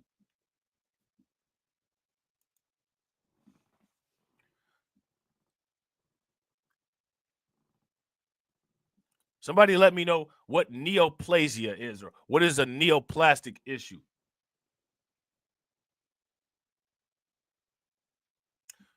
Plasia or plastic means tissue production, right? Neo means new tissue. If there's a new tissue production issue, in most cases, it's associated with cancer. In most cases, cancer is classified as inappropriate stem cells being produced at an uncontrollable rate, right? So immediately, if this is technology that optimizes stem cell production, by default, this will be able to address cancer in some way. Just by the nature of the product, it'll be able to address certain issues with cancer. Okay? So that's something to think about. All right? This model, named GPT-4B Micro, could transform regenerative medicine by improving the efficiency of proteins responsible for cellular programming. All right. Cellular reprogramming. This initiative marks a significant milestone for OpenAI as it explores AI applications in biological sciences for the first time. In collaboration with Referral Biosciences, a company specializing in longevity research. We should check this company out, Referral Biosciences. All right, so make sure you guys jot that down. A company specializing in longevity research. The model has already shown promising results in the lab.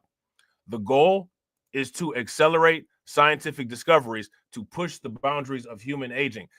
Now, you guys remember when I kept telling you we're going to start seeing people age 150 years? People go, you know how in the Bible it said that, you know, people was living like 400 and 500 years and all that? Yeah, you see that? Shout out to John Guillory. Neoplasm, abnormal growth of cells.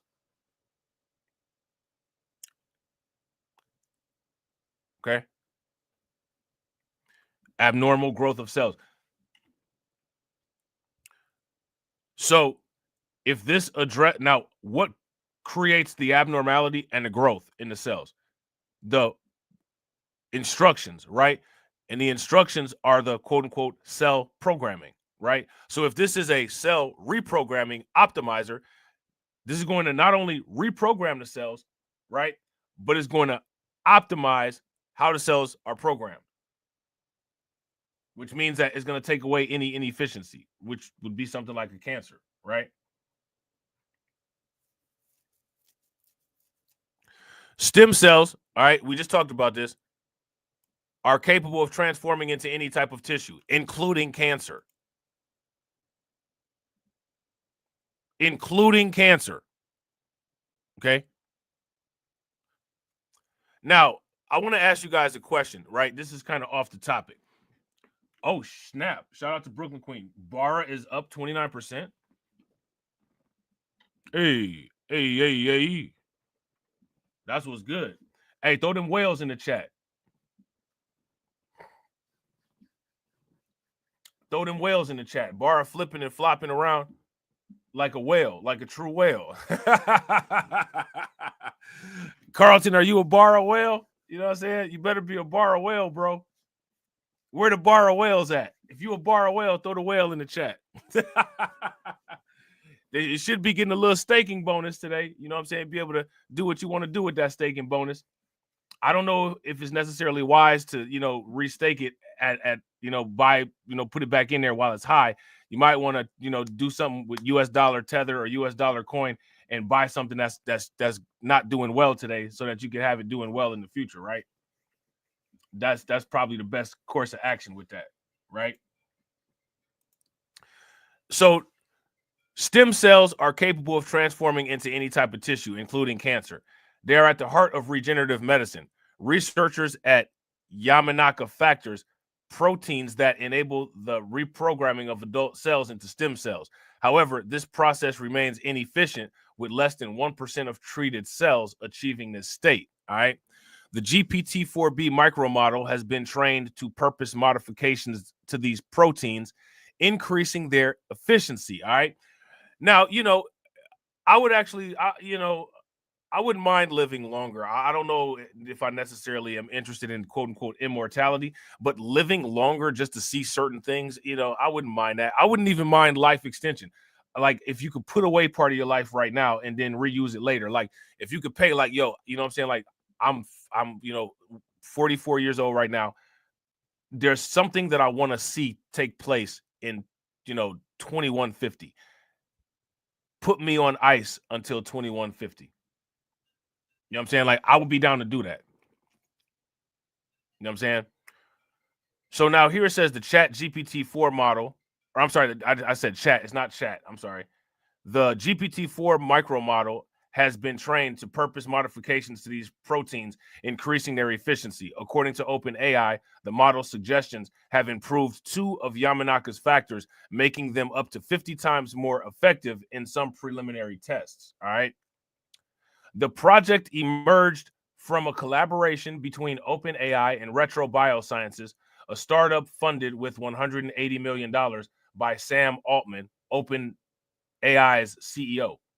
So, technically, this isn't even really a collaboration. It's kind of really the money coming from the same place, right?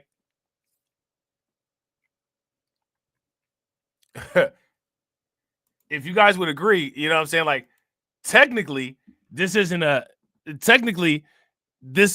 collaboration. A lot of the money here is coming from the same place. You know what I'm saying? A lot of the money is coming from the same place. This is the kind of time that we're going to be on. This is the kind of time that we're going to be on. Collaborating on these efforts. You know what I'm saying?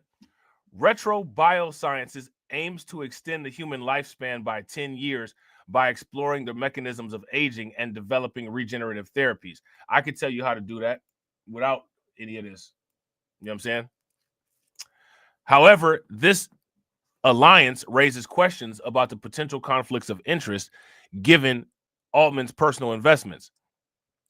OpenAI states that Altman was not directly involved in the project and that the collaboration did not involve any financial transactions. All right. So, a specialized model for complex problems. All right. And again, right? Listen, I'm going to tell you something else that we need to do. How many people would be down once we hit our goal to dedicate a portion of our revenues to the development of an AI bot that optimizes the percentage increase of all our investments across our portfolio and does the automatic trading based on a financial goal that we put in for a quarterly period? If you guys would be interested in developing that technology, right? That proprietary technology, because once it's developed, we're not giving it to anybody, right? Give me a thumbs up. If that's not something that you guys would be interested in, then give me a thumbs down. All right.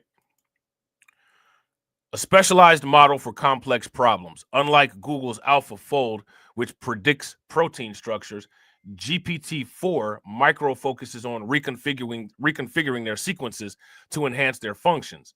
The model has been trained on data from various species, enabling it to suggest precise and innovative modifications. Retro Biosciences researchers tested these suggestions in the lab, achieving concrete results in record time. Joe Betts-LeCroix, CEO of Retro, praised the model's speed and efficiency, highlighting its potential to accelerate scientific discoveries. So again, I've talked about how these things are going to increase the speed of the scientific discoveries, right? There's going to be a period of time where there's going to be like a just 100-year boom, where in the next 10 years, in that 10-year period, more scientific advancement will have been made than in the previous 100-year period.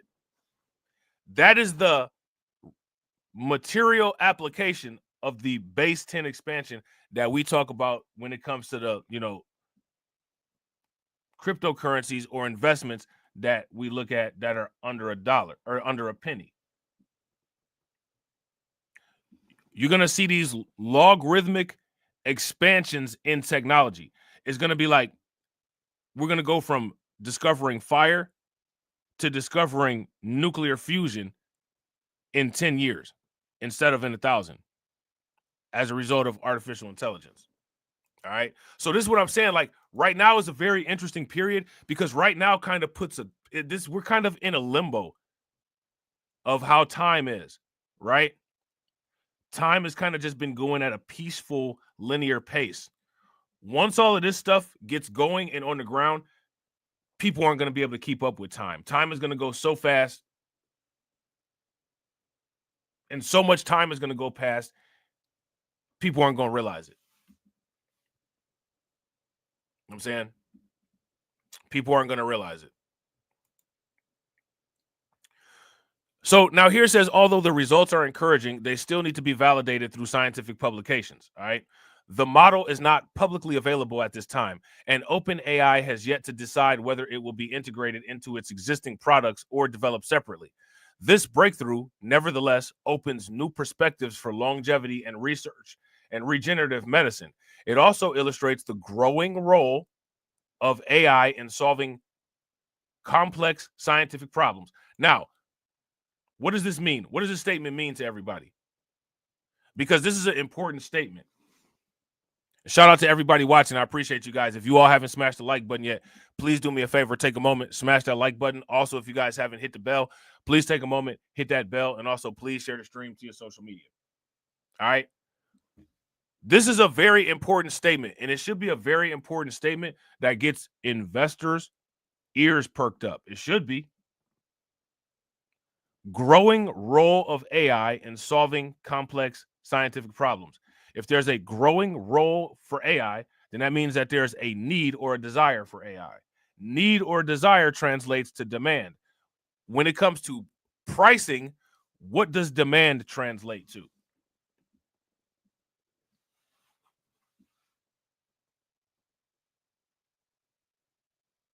What does demand translate to, ladies and gentlemen?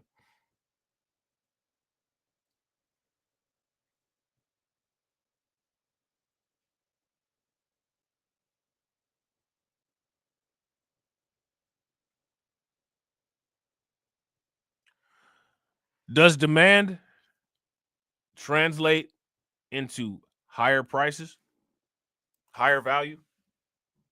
Solving problems means that these are problems that needs to be solved, which means that there's always going to be a place for this, right? While the problem exists, while raising ethical and practical questions about its use. All right.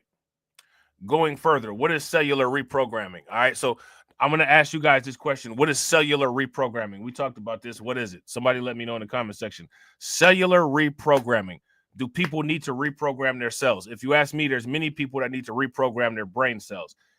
One start would be some ginkgo, right? Get you some ginkgo. Get you some ginkgo biloba. You know what I'm saying?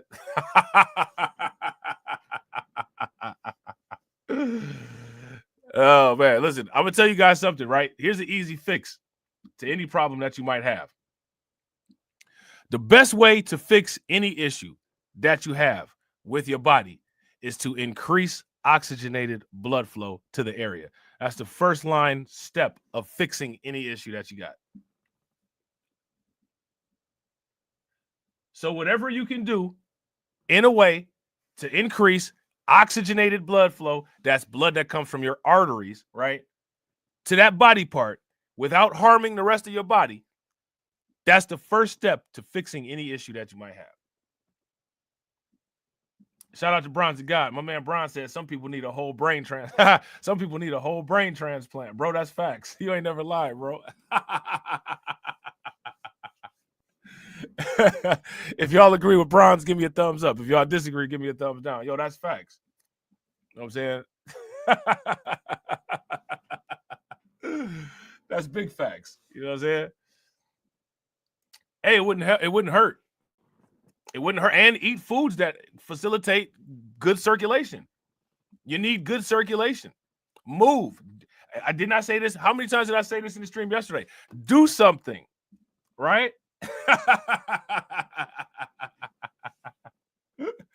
Right? That's the best thing that anybody could possibly do. You know what I'm saying?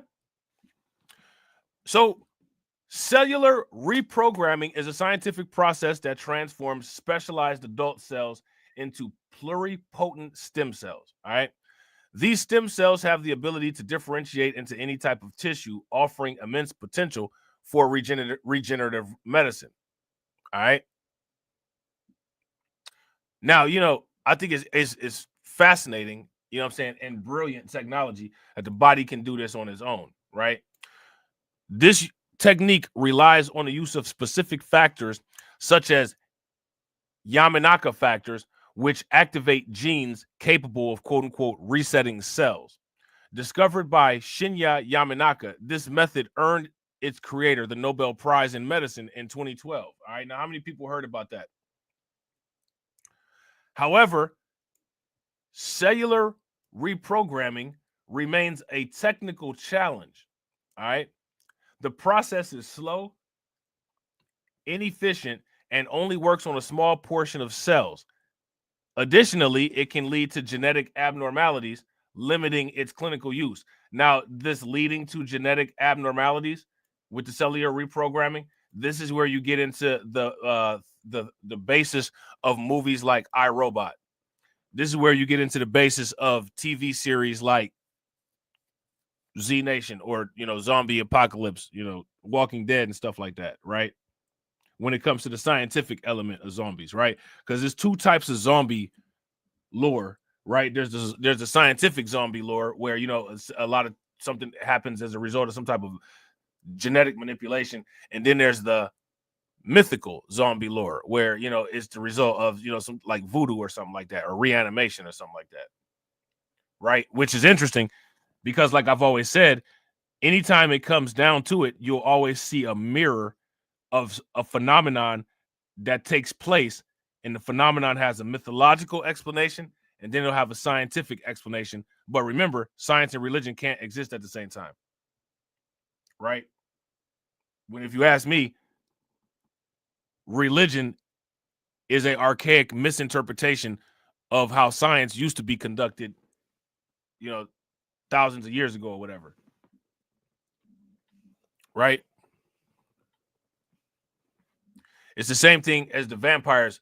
I think that the TV series called The Strain did a really good job of merging the mythological and scientific element of vampire lore into one. I think on some of the Blade movies like Blade 2 and 3, they did a good job with that too. But they would, again, the person that designed Blade 2 and 3 is the same person that wrote the Strain trilogy books before the TV series came out. You know what I'm saying? So, that's one of the reasons why you see these ideas kind of repeat. You know what I'm saying? Today, artificial intelligence offers new solutions to optimize this process. Now, I want to ask you guys this question. What happens if artificial intelligence is able to effectively, right? If artificial intelligence is able to effectively handle this problem? Well, if you've invested in this company, or if you've invested in companies that do this, what's your portfolio going to do? And shout out to everybody that's watching. I appreciate you guys. If you all have not smashed the like button yet, please do me a favor, take a moment, smash that like button. Also, if you guys have not hit the bell, please take a moment, hit that bell, and also please share this stream to your social media. Now, let me ask you guys this question. How can you regenerate your own cells without any of this?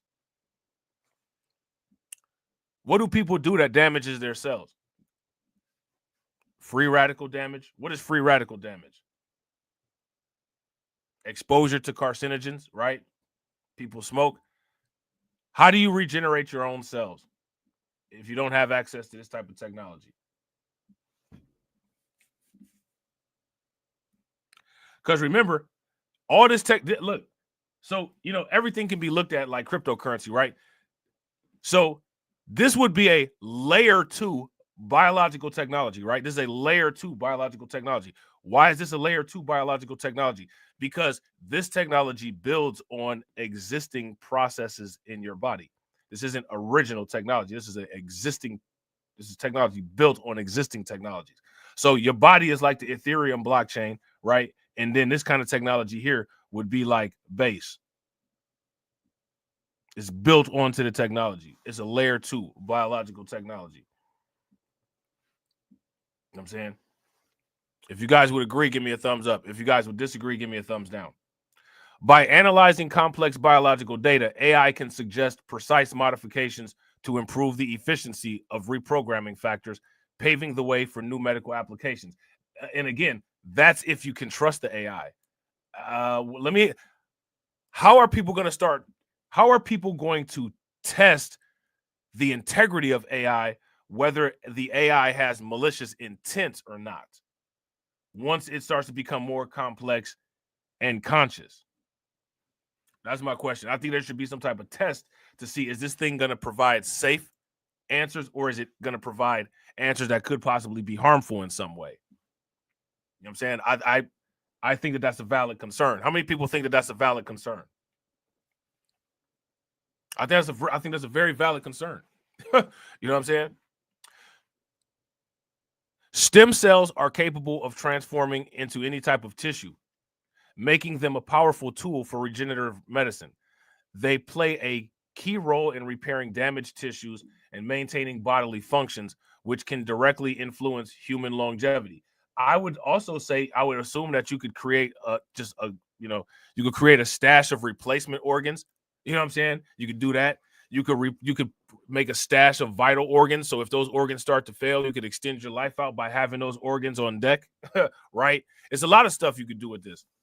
As we age, the body's ability to regenerate tissue declines, leading to degenerative diseases such as arthritis, which technically arthritis is not really a degenerative disease in most cases, but that's neither here nor there. Heart disease and dementia, right? Now, a lot of these, they're calling these degenerate diseases, right? There's a difference between degenerate diseases and quote unquote normal aging changes. All right. Let me ask you guys this question. Is arthritis a degenerative disease, and is arthritis a result of normal aging? If it is, give me a thumbs up. If it's not, give me a thumbs down.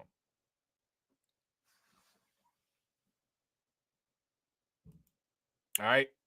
Arthritis. Everybody's heard of arthritis. Is arthritis a degenerative disease? Right? And is arthritis associated with normal aging? Shout out to Karen. Karen says, I have it.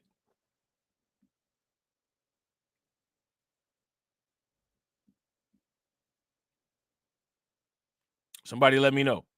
Somebody tell me the pathophysiology of arthritis.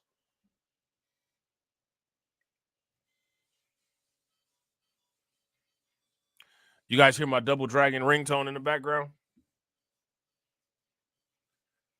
I don't get any phone calls all day. And it's like people wait and watch the bell on YouTube to see if I go live. And then when they see that I'm live, that's when they start calling me. You know what I'm saying? Instead of coming in and watching the live, you calling me. You know what I'm saying? Like, it's crazy. You know what I'm saying? Shout out to Lloyd Sky 9. Lloyd Sky 9 says worn down joints inflammation.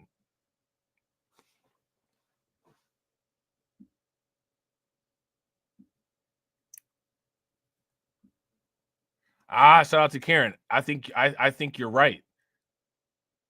Karen says, I don't think it's from aging. Facts, it's not.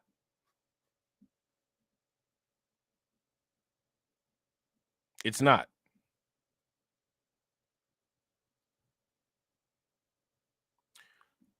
Arthritis is from arthritis. Osteoarthritis is caused by an overactive immune system. It's caused by an autoimmune disease. Okay? Arthritis is not a normal function of aging. Okay? Arthritis can occur at older ages because your immune system can start to, change, right? But arthritis is caused by the immune system. Something happens with the immune system that causes these things, I think they're called osteoblasts, these particular bone cells, to start attacking bone. And it also causes your immune system to start attacking bone, which causes a lack of integrity in the bone and weakness in the bone and degeneration of the bone. Now, the thing is that in many cases, autoimmune diseases or an autoimmune issue causes the root of a lot of different diseases. A lot of different diseases are caused by autoimmune system. People don't realize it. Eczema caused by autoimmune disease. Diabetes, in many cases, type 1 diabetes, they believe is caused by autoimmune disease. That causes some type of issue, causes islet pancreas cells to attract immune action, and immune system destroys the islet cells, making you not able to produce insulin. Okay. So that being the case, if you ask me, a broad spectrum way of attempting to deal with these type of things is to take actions to maintain a regular and healthy immune system. Because as long as you maintain a regular and healthy immune system, the likelihood of an autoimmune disease causing further issues or further damage in your body will be decreased because your autoimmune system is regulated. I should say your immune system is regulated. You know what I'm saying? If you guys would agree, give me a thumbs up. If you guys would disagree, then give me a thumbs down. All right. So then they talk about heart disease, right? Heart disease isn't a regular aging process either. None of these are regular aging processes. Dementia is not a regular aging process. Dementia is a disease. You know what I'm saying? There's very few disease process, like aging is different than disease process. If there's a disease process that is developed, in most cases, the disease process is not a normal part of aging. Okay, it's not how that works. You have certain changes that occur in your body, right? Like the growth plates in your legs, the growth plates in your long bones, right? Those stop working after a certain amount of time. That's not a disease. That's a normal aging change. Your hair turns gray. That's not a disease. That's a normal aging change, right? If you develop an abnormal heart rhythm, that's not a normal aging change. That's a disease issue that you need to go get looked at immediately. All right. So, I think that one thing that would be very useful for people, in addition to relying on these technologies, is understand the technology that keeps you alive.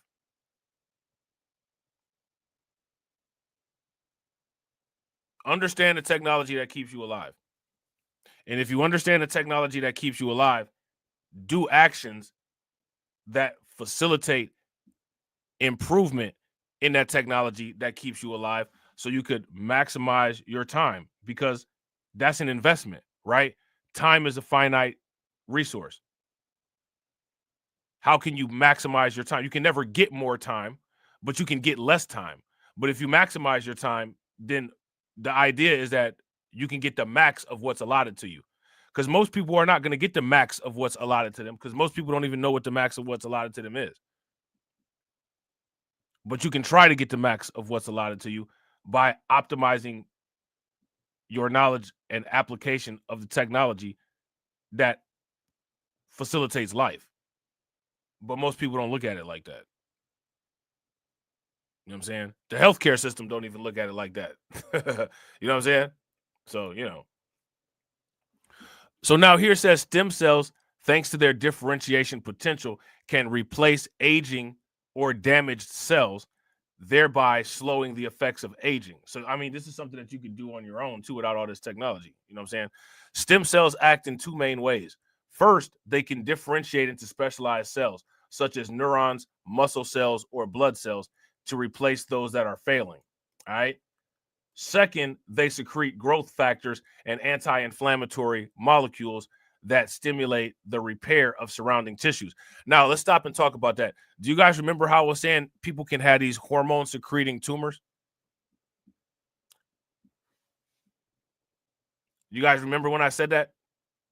Sometimes people develop these tumors, and these tumors secrete hormones, and that's one of the problems with them, because they'll have an organ that secretes that hormone, and then there's a tumor that also secretes the hormone. So now when you go to the hospital and get your labs drawn, you might have a high amount of XYZ hormone as a result of you got some type of tumor that's secreting that hormone. Here's why. This is the why.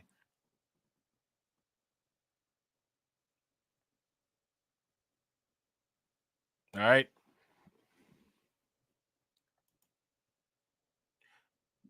They secrete growth factors and anti-inflammatory molecules that stimulate the repair of surrounding tissues. Now, what if they secrete hormones that have commands of abnormal operations? What happens then? If you have a hormone and it's secreting bad instructions, what happens then? Surrounding cells start to not do what they're supposed to because they're getting fed a loop of bad instructions. Right? For example, in the case of heart damage, stem cells can transform into cardiac muscle cells, improving heart function. They can also reduce inflammation, a key factor in aging, by modulating the immune response. And again, I wouldn't say a key factor in aging because inflammation is not a key factor in aging, but okay. Aging and inflammation are not like something that go quote unquote hand in hand. It's not how that works. You know what I'm saying?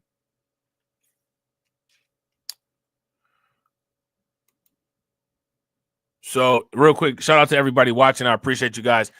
If you guys have not smashed the like button yet, please do me a favor. Take a moment, smash that like button. Also, if you guys haven't hit the bell, please take a moment, hit that bell. And also, please share the stream to your social media. All right. So it says here, despite their potential, the use of stem cells to extend human longevity still faces challenges. Their ability to differentiate must be tightly controlled to avoid adverse effects such as tumor formation. Moreover, their effectiveness decreases with aging, limiting their use in older individuals. All right. Recent advances, such as optimization of Yamanaka factors by AI, could overcome some of these obstacles. All right. By improving cellular reprogramming, scientists hope to create more effective and safer stem cells, paving the way for therapies capable of slowing or even reversing certain aspects of aging. All right. Now, let me ask you guys this question.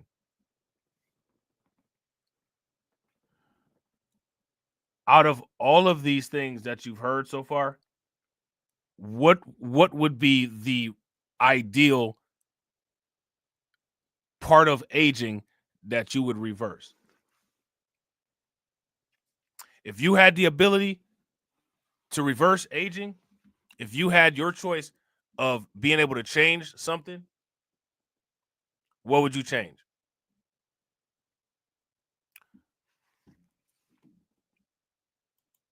Because, you know what I'm saying, depending on how successful these technologies are, right, in the future, it looks like people might be able to have their choice at changing this kind of stuff. Right? So if you had your choice, what would you change? That's my question. All right.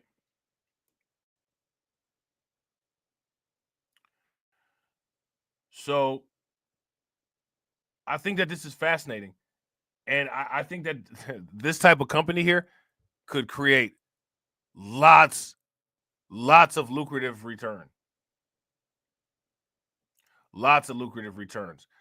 Thus, stem cells represent a major promise for extending human longevity, provided their potential is harnessed and the associated technological and ethical challenges are overcome. All right.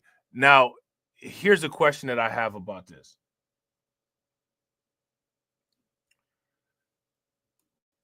How many people have heard, like, the world is running out of room, right? That's one of the reasons. You guys remember that Bill Gates speech where Bill Gates was talking about decreasing the carbon emissions and decreasing the population. How is the population going to decrease if everybody is living longer? You know what I'm saying? Think about that. I want y'all to think about that. How's that going to work? So now here it says GPT-4 and Micro and AlphaFold are two artificial intelligence models designed to solve complex biological problems. All right, so we should check these out.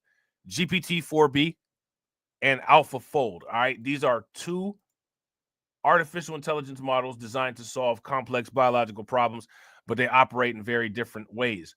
While AlphaFold focuses on predicting protein structures, GPT-4b micro specializes in reconfiguring their sequences to enhance their functions. Sounds like you might need both of these to work hand in hand. All right. AlphaFold was developed by Google DeepMind. All right. And it uses neural networks to predict the three-dimensional shape of proteins. Now, let's talk about these three-dimensional shapes of proteins, right? Do you guys remember when we talked about, quote unquote, cis-trans isomers?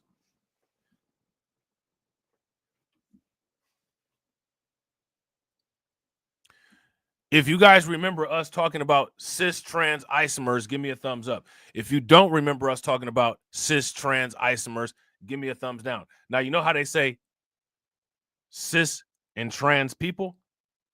This is 3D orientation, right? A cis-trans isomer is an isomer that has a different 3D orientation of another isomer that is the same when reflected onto a reflecting line.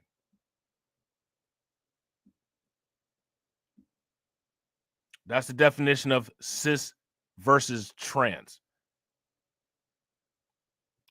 So when it comes to people, cis people are the ones who have had no manipulation done. Trans are the people who have had the 3D orientation of particular organs changed. Okay?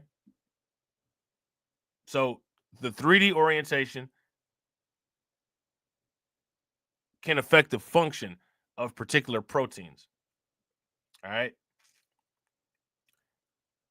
How many people have ever seen when you cook an egg?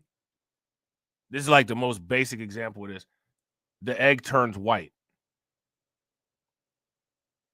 But at first it's transparent, translucent, whatever you want to say, right? Why does the egg turn white?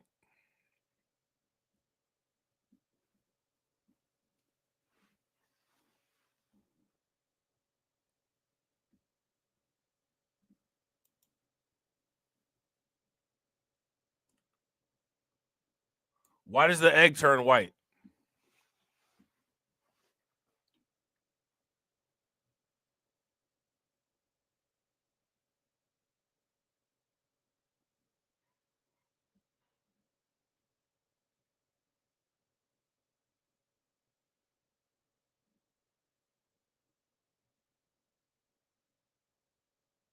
Shout out to Carlton Wait. Carlton Wait said chemical compound change. Believe it or not, no. Shout out to John Guillory. John Guillory says the heat. Yes, that's correct. What does the heat do? Now, let's go back to Carlton's answer, right? Chemical compound change. The chemical compound change would mean that the elements have changed. There's been a chemical reaction, right? That's what that would mean. That's not what happens. Now, John says the heat. Yes. Now, shout out to Brooklyn Queen. Brooklyn Queen says something solidifies with heat. Not necessarily. Look at the screen. You got hints up there. I'm about to roast y'all. You know what I'm saying? This is why we don't have none of these businesses. You know how I be asking all them questions? Hey, how come we ain't got no businesses? This is why we ain't got them. You know what I'm saying?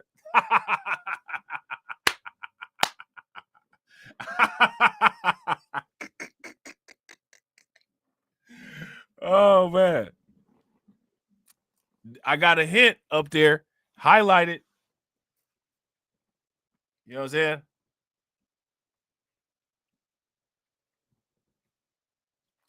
Now, I said John Guillory was on to something. He said the heat. What does the heat do? I got a hint highlighted up there.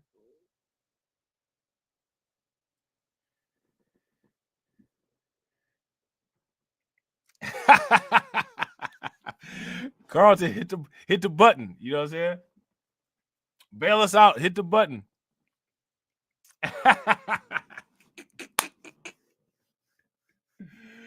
Oh man, that's hilarious.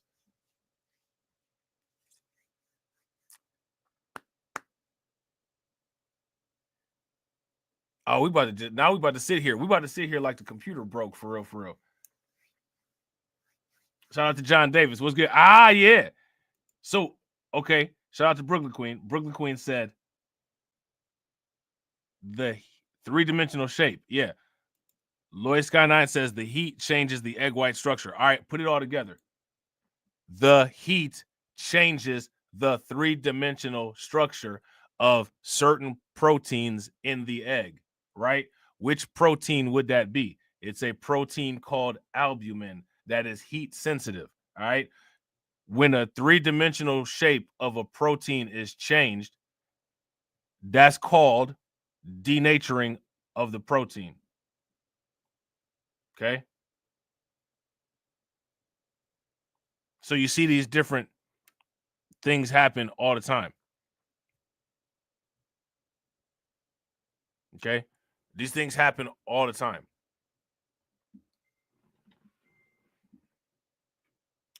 The 3D structure of a protein will have the same chemical formula, right? It'll have the same chemical formula as something else. However, the three-dimensional shape of it is different. The three-dimensional shape of particular proteins either contributes to or takes away from the functionality of that protein. The protein can have the exact same formula, but if the 3D nature of the protein is not maintained, the protein can lose its functionality. All right, so that's important. AlphaFold, developed by Google DeepMind, uses neural networks to predict the three-dimensional shape of proteins from their amino acid sequences. This capability has revolutionized structural biology, enabling researchers to understand how proteins interact and function in the human body. Now, let me ask you guys this question. How many people have ever heard of mad cow disease?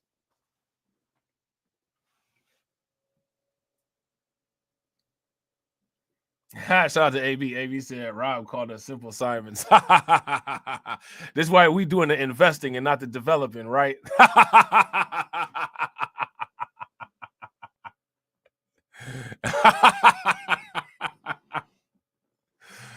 Oh man, that's hilarious.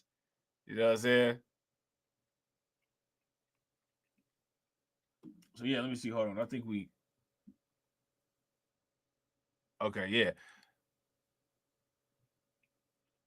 So GPT-4B Micro, on the other hand, is a language model trained on protein sequences and protein interaction data. It does not predict structures, but proposes modifications to their sequence to optimize their performance. For example, it can suggest changes to the Yamanaka factors to improve their ability to reprogram adult cells into stem cells. All right. Unlike AlphaFold, which relies on structural prediction approach, GPT-4B Micro uses a method inspired by natural language processing. Okay.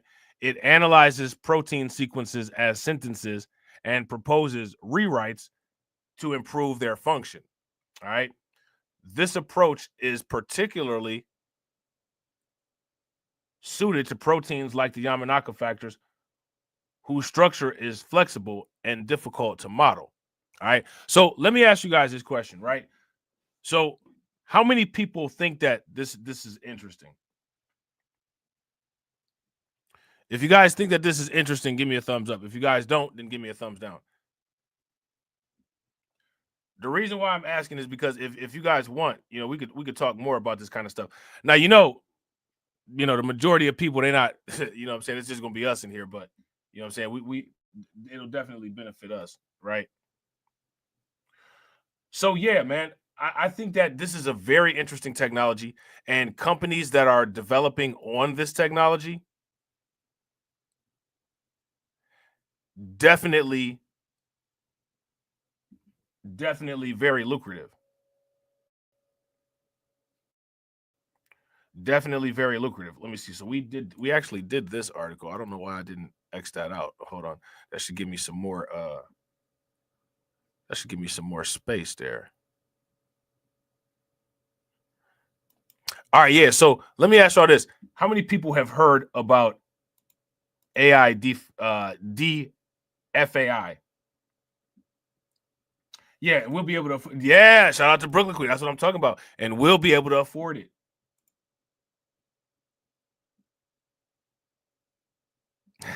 Look, shout out to John Guillory. John said people don't want to hear about crypto that will make them money. They definitely are not going to want to hear this. Yeah. I mean, I hate to say it, but I mean, yeah. You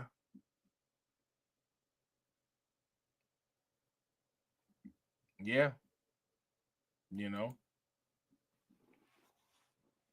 I agree. Listen, man, I want you guys to pay very close attention. Like, just pay attention to how people will boycott their own well-being. And then don't let them get away with saying that they didn't do it. Don't let them get away with it.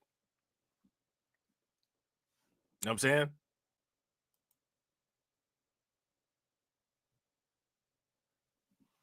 Do not ever let anyone get away with saying that they don't boycott their own well-being. What is DFAI? The AI-enabled DeFi narrative looking to take 2025 by storm. AI-driven DeFi projects aim to simplify finance with real-time insights, trading, personalized strategies, but faces hurdles in transparency and security. All right. So I think that there's a lot of value in this, this particular branch of crypto, right? So one of the things that we should do is identify, cryptos that are exploiting this type of technology, right? And exploit the value of those cryptos. You know what I'm saying? If you guys would agree with that, give me a thumbs up. If you guys would disagree, give me a thumbs down.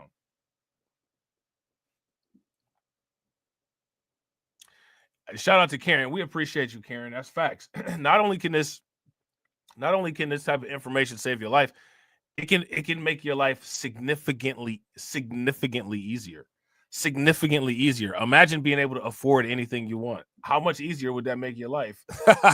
Imagine not having any health issues. How much easier would that make your life?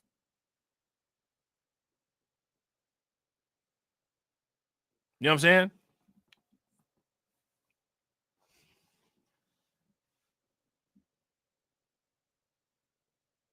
That would make your life pretty easy. All right. So it says DeFi is undergoing a fresh wave of innovation in 2025. And one of the most exciting trends right now is the merger of DeFi and AI, often referred to as DFAI. This fusion of cutting-edge technology has the potential to shake up how we think about finance, offering better accessibility, streamlined automation, and more personalized tools for crypto users everywhere. However, do current DFAI projects live up to the hype? Right now, if you ask me, it's a lot in cryptocurrency that quote unquote still has hype to live up to. It's very few things that have actually solidified, their impression, if you ask me, right? Bitcoin clearly solidified its impression. Ethereum clearly solidified its impression. Ripple solidified its impression. Solana, Dogecoin, you know what I'm saying? I would go as far as to say Pepe. Probably some more stuff, right? Has solidified their impression. Everything else, for the most part, if you ask me, is still in a validation stage. Everything else is still, for the most part, in a validation stage. You know what I'm saying? Let's see. Hold on real quick. All right, I'm just making sure. Just making sure the computer is acting right. If you guys haven't smashed the like button yet, please do me a favor. Take a moment, smash that like button. Also, if you guys haven't hit the bell, please do me a favor. Take a moment, hit that bell, and also please share the stream to your social media. All right. So now, Here it says DeFi. Here it says, in short, DFAI combines DeFi's decentralized financial ecosystem with AI-driven analytics and automation. The market for these solutions could skyrocket from $1 billion to $10 billion by the end of 2025. Now, how does that translate into investment? Now, mind you, the key word here is could, right? Leading projects, all right, get your pen and pad, such as Griffin, Orbit, and AIXBT are already paving the way by blending AI-driven features with decentralized protocols, aiming to make everything from trading and lending more user-friendly. Okay? These DeFi projects are also drawing sustained attention from traders, with tokens like AIXBT, Griffin, and Hey Anon, Auto Nolus, and Orbit's Grift. This is interesting. Grift showing significant weekly growth. All right. So we need to find and locate those coins and pay attention to what they're doing. I think they give us a nice little breakdown here. All right. I think they give us a nice little breakdown here. Of these top 5 tokens, AIXBT climbed more than 50% in the past 7 days. Let me ask you guys this question. How many people have AIXBT? If you have that token, give me a thumbs up. If you don't have that token, give me a thumbs down. Of these 5 tokens, climbed more than 50% in the past 7 days, carrying a market cap of over 579 million and a daily volume of near 464 million. Now, the daily volume is a 24-hour volume, and we talked about this before. For the most part, look at this. This is close to a 1-to-1 ratio, the market cap and the daily volume. You would expect to see a nice return like that.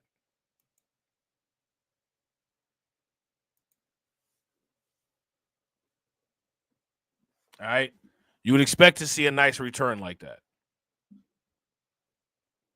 Okay. Griffin reached 1.53%, 7-day increase, backed by a market cap above 422 million and a 24-hour volume exceeding $69 million. Anon rose nearly 100% over a week. All right. How many people are invested in Anon? If you're invested in Anon, give me a thumbs up. If you're not invested in Anon, give me a thumbs down. You might not be able to find some of these, on crypto.com, but you can use your alerts on Coinbase, right? You can definitely use your alerts on Coinbase to find these. All right. So AIXBT. Let me see. AIXBT, Anon, Grift. All right. What's the other ones? Shout out to everybody who just bounced. Peace. You know what I'm saying? Don't come back. Right? You know what I'm saying? Stay where y'all at. What else we got? What are the other tokens that we need to be writing down?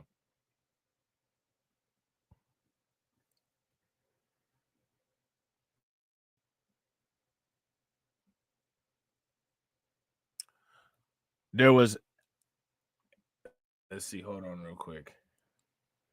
Yeah, we got a what else is there? Let's go back up. Olus, right? Olus. All right, so we're going to be paying attention to all these, right? Like I said, a lot of them, I don't think you can find them on crypto.com, right? But I think you can find them on Coinbase. All right, you can definitely find them on Coinbase. Anon rose nearly 100% over a week. So that's what made all those people just now leave. if they had put $1,000 in there, you know what I'm saying, for the most part, they would probably have $2,000. And you know how anti-wealth these people are. So, you know, they couldn't handle it. I got to go. Reflecting a market cap of 246 million, OLAS grew about 3% in the same period, with a market cap of 104 million and a daily volume of around 660,000. This is actually this right here, this OLAS, this right here has a huge growth potential, because if the daily volume is only 666,000 or 660,000, an increase to 1.2 million would cause like a 50% growth, you know what I'm saying, return. Griff advanced over 80% in 7 days, moving its market cap beyond 112 million alongside a 24-hour volume of nearly 28 million. All right. One of AI's biggest strengths is its ability to sift through enormous amounts of data and generate real-time insights. On-chain, and again, listen, I'm not trying to be funny, but people who traditionally, culturally do not, shout out to my man, Win, Lose, or Rug. What's good with you, bro? And shout out, yo, mate, we got the resident AI czar in the building. Shout out to Win, Lose, or Rug, the resident AI czar, right? Make sure that you guys show Win, Lose, or Rug some love for throwing the AI info into the Discord. You know what I'm saying? Definitely appreciate it. You know what I'm saying?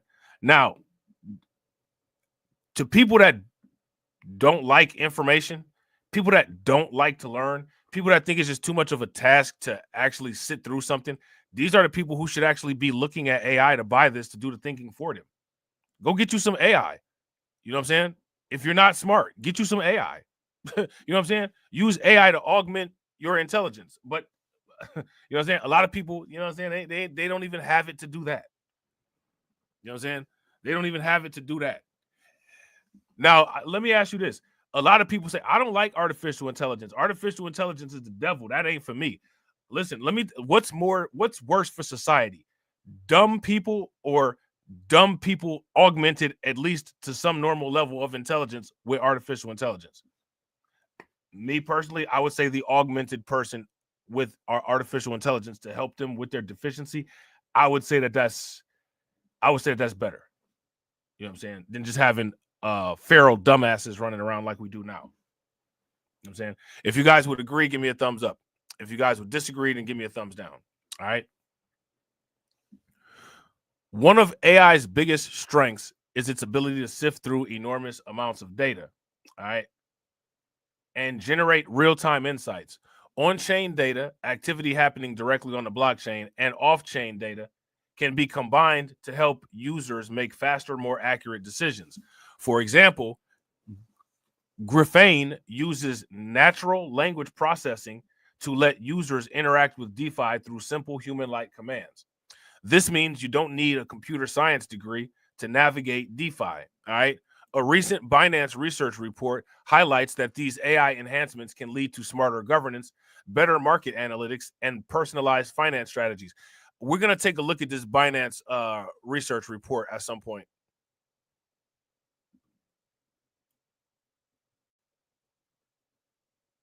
Yeah, we're going to look at this Binance research report. It's not going to be today, but we're going to definitely look at it. How many people want to look at this Binance research report? If you guys want to look at this Binance research report, give me a thumbs up. If you guys don't, give me a thumbs down. Yeah, shout out to the Kryptonians. Yo, speaking of Kryptonians, when BLR2 is put back up, BLR2 is going to have a channel that runs live with it, and it's going to be called Kryptonians. I was going to call it CryptoCast, but I'm going to call it Kryptonians. You know what I'm saying? Y'all seem to like that name, so we going to stick with it. We're going to rock with it, all right?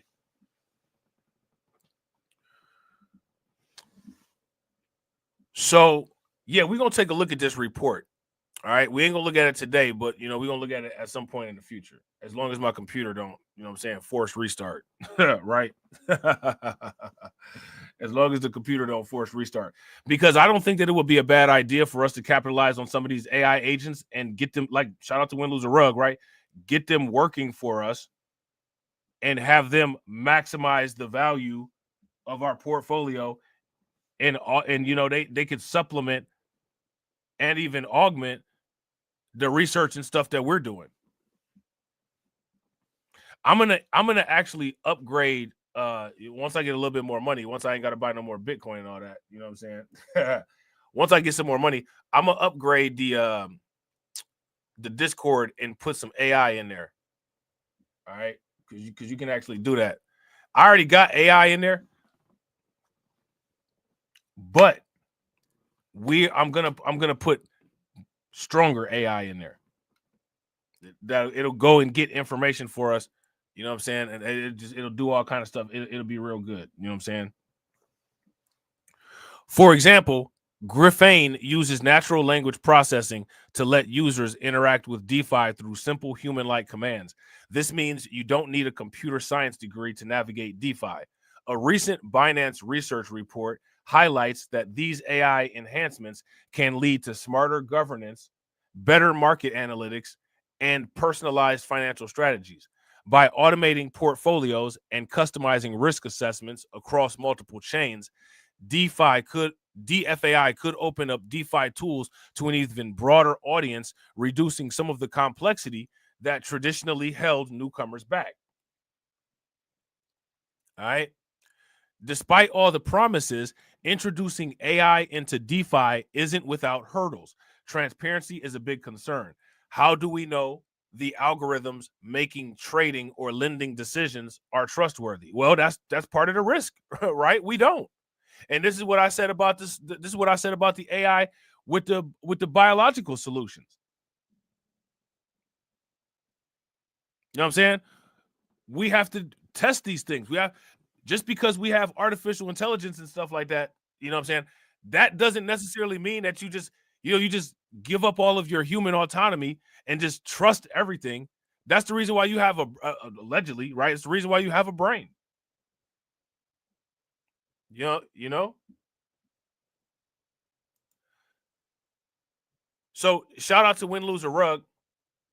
Win Loser Rug said Griffane is up. All right, so we need to check out Griffane. I think Griffane, that's the one that's called Grift, right? Or is that a different one?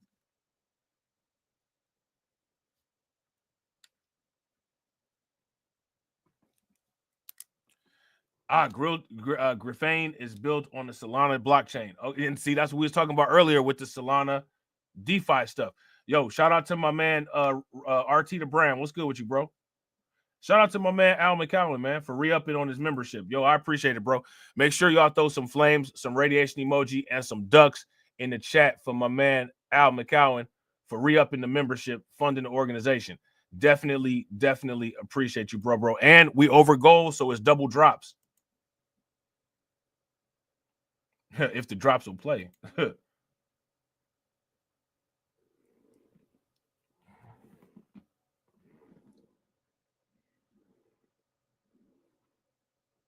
Come on, drop. Come on, drop. Let's play. Let's go. You know what I'm saying? We got stuff to do. Let's go. Come on, drop. Play. I was in here waiting for this drop to play. You know what I'm saying? Is it playing? Let me know if it's playing. Is it playing? How do you think that we fund this organization, huh? We're not exactly the march of dimes. Hold on, maybe.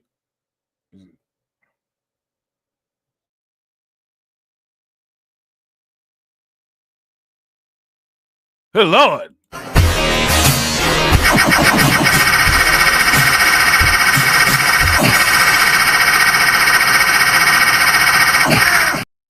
Cash rules everything around me. Cream, get the money.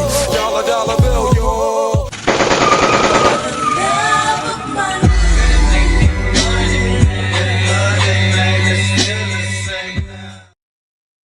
I definitely appreciate it, bro. Shout out to Win Loser Rug. Yeah, you know, when you mentioned virtuals the first time, bro, I hopped on that. I got the virtuals, you know what I'm saying? And virtual's been doing pretty well, you know what I'm saying? It's another one, I forget. It's called like AIX Bit 16 or something by virtuals. I got that one too. That's been doing real well. Yo, how many people saw The Modern Investor when he did a video about the top 10 cryptos that he thought would do well? He actually said pudgy penguins on them. He actually said he said pudgy penguins, pingu. You know what I'm saying? Hey, yeah, we welcome you back, bro. Shout out to Al McCowan. Welcome back. Welcome back, like Mason Cameron. You know what I'm saying? Yeah, man. So the airdrop arena is offering ridiculous APY on an airdrop reward for Pudgy Penguins. Somebody do me a favor. Somebody tell me what the potential airdrop reward is for the Pudgy Penguins airdrop. You know what I'm saying? They're offering a lot. You know what I mean? So I think that these DeFi, not only do this DFAI have a potential to make a lot of money, I think that this DFAI has a lot of utility. You know what I'm saying? The DFAI has a lot of utility, and I think that this could like if you utilize these tokens the right way and put them to work, they can really make people a lot of money because they're doing a lot of the work for you. You know what I'm saying? They're doing a lot of the work for you. Now, shout out to Win Loser Rug because Win Loser Rug is always hammering on the narratives, right? And I agree with him about the narratives. Narratives are extremely important for crypto. Listen, the digital gold narrative of Bitcoin has been, if you ask me, pivotal in Bitcoin's success. If you guys would agree, give me a thumbs up. If you guys would disagree, give me a thumbs down. So when it comes to crypto, narratives and validating narratives, if you ask me, is extremely important for the success of a cryptocurrency.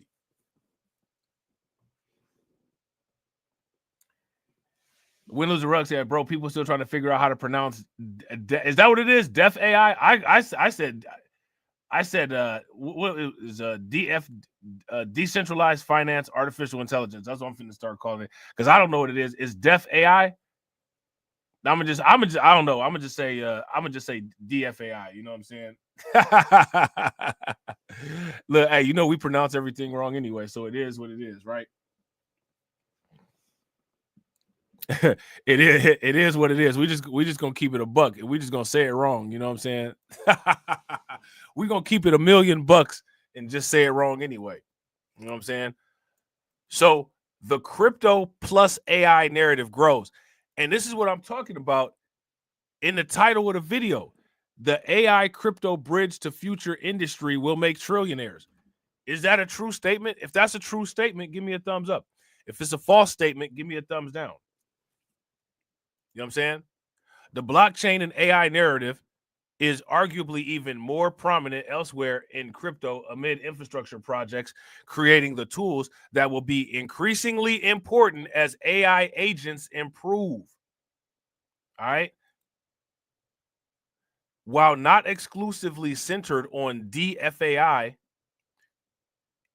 Injective supports AI-driven risk models that align with overall market shift toward AI integrated solutions. All right. This is important.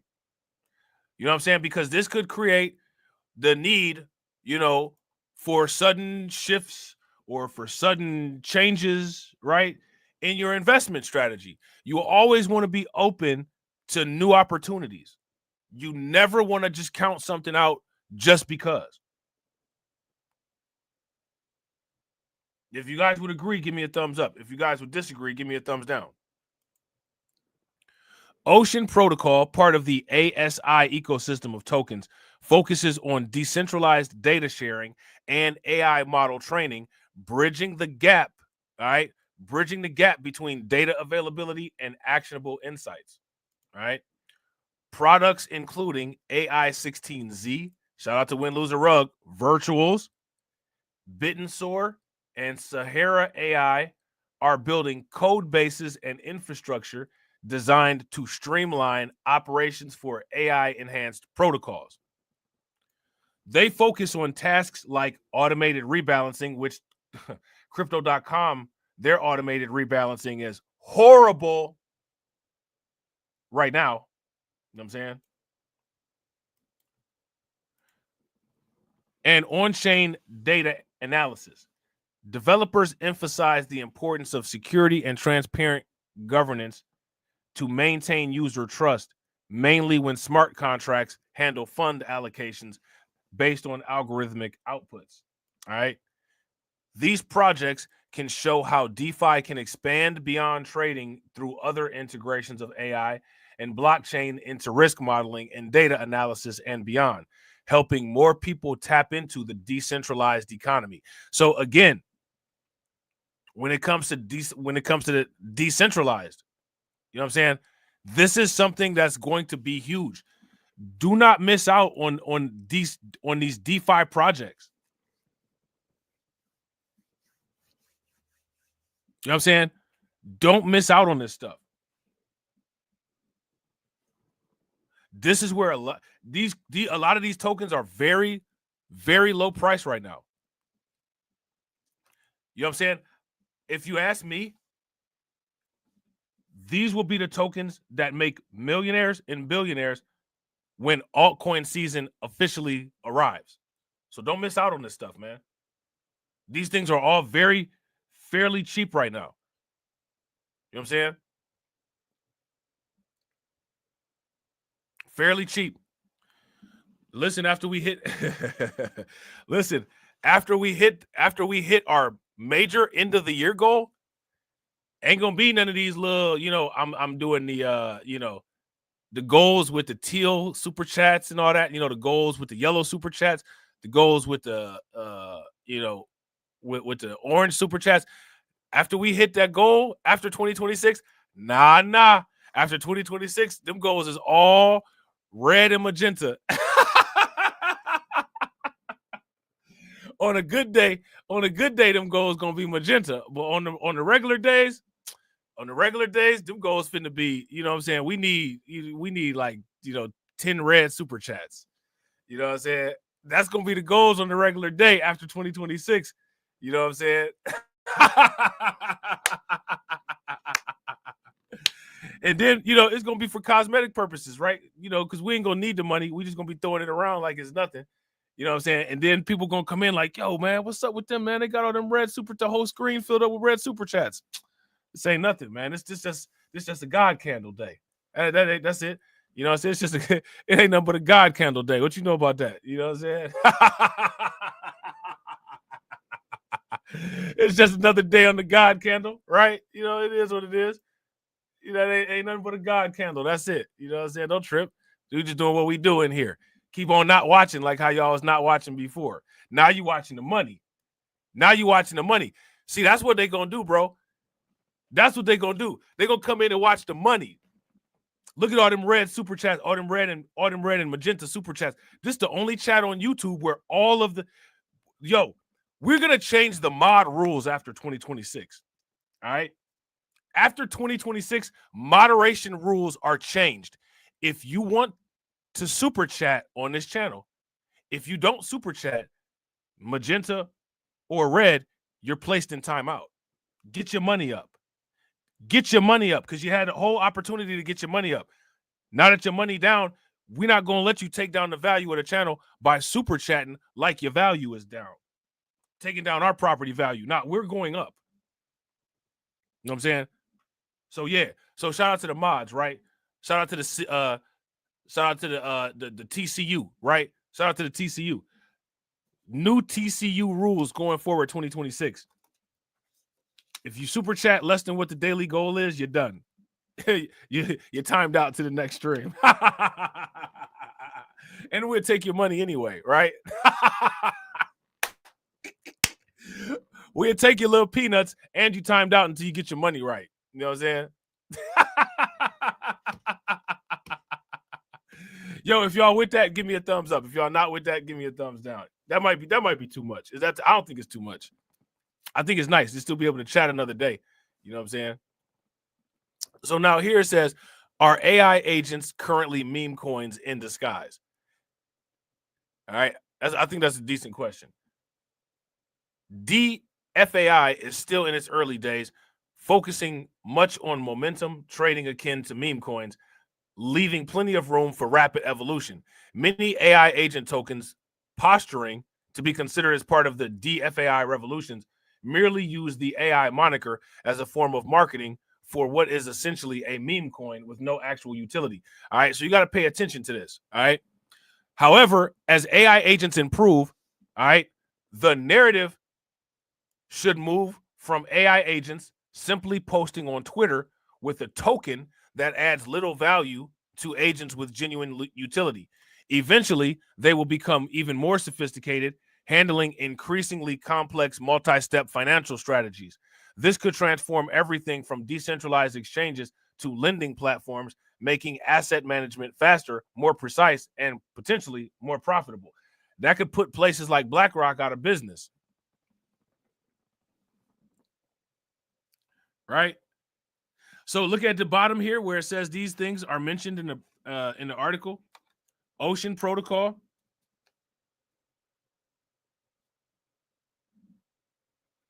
Bitensor, Orbit Chain,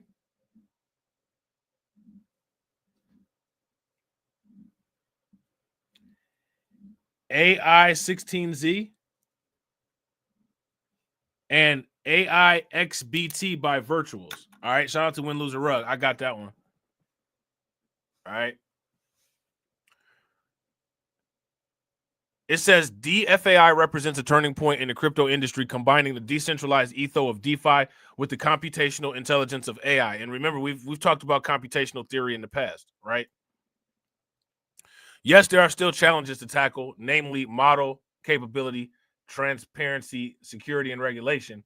But if these can be addressed and tokenization adds value, DFAI could reshape finance as we know it, bringing a level of speed, automation, accessibility, and personalization that might just make traditional banking feel like a relic of the past. Earning passive income could be truly simple as hiring an AI agent. However, like any new innovative narrative, the journey to get there will be arduous and filled with scams, rugs, and failures in product market fit. All right. So, yeah, man, I think that was a pretty interesting article to lay the framework, you know what I'm saying, of trying to find good early entry AI agents, which, again, got to give props to my man, Win Lose a Rug, who's always giving us good insights about that in the Discord. All right. So my question for you guys is, what do you guys think about all this?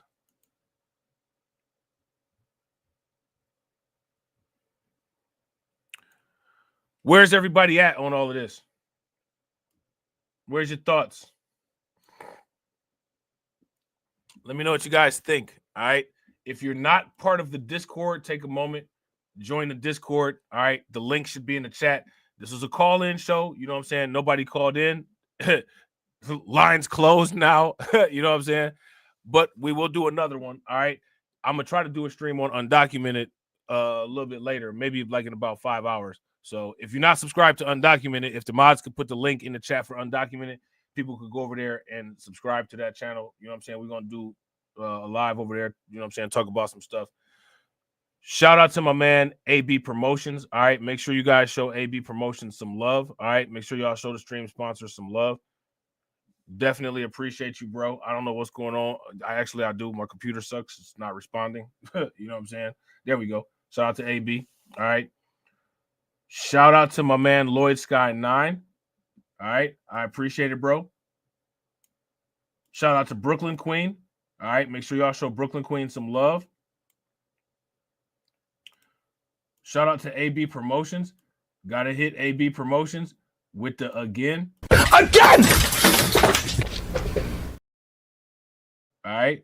Shout out to Karen. Make sure you guys show Karen some love. Throw some flames, some radiation emojis, some ducks in the chat for Karen.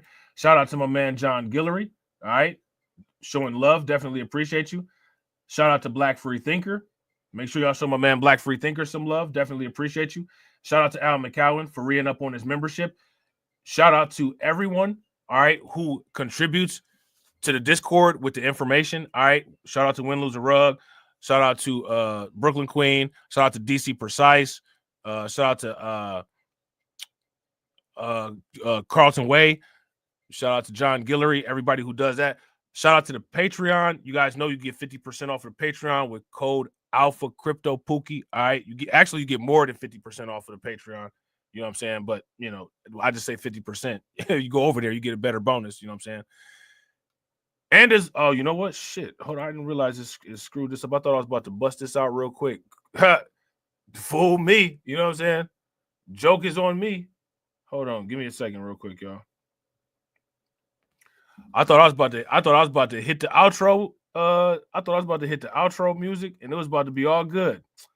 Then I realized this thing did me dirty a whole bunch of times, and it took the outro music out. You know what I'm saying? Did your boy dirty. All right, now let's try that again. And as always, ladies and gentlemen,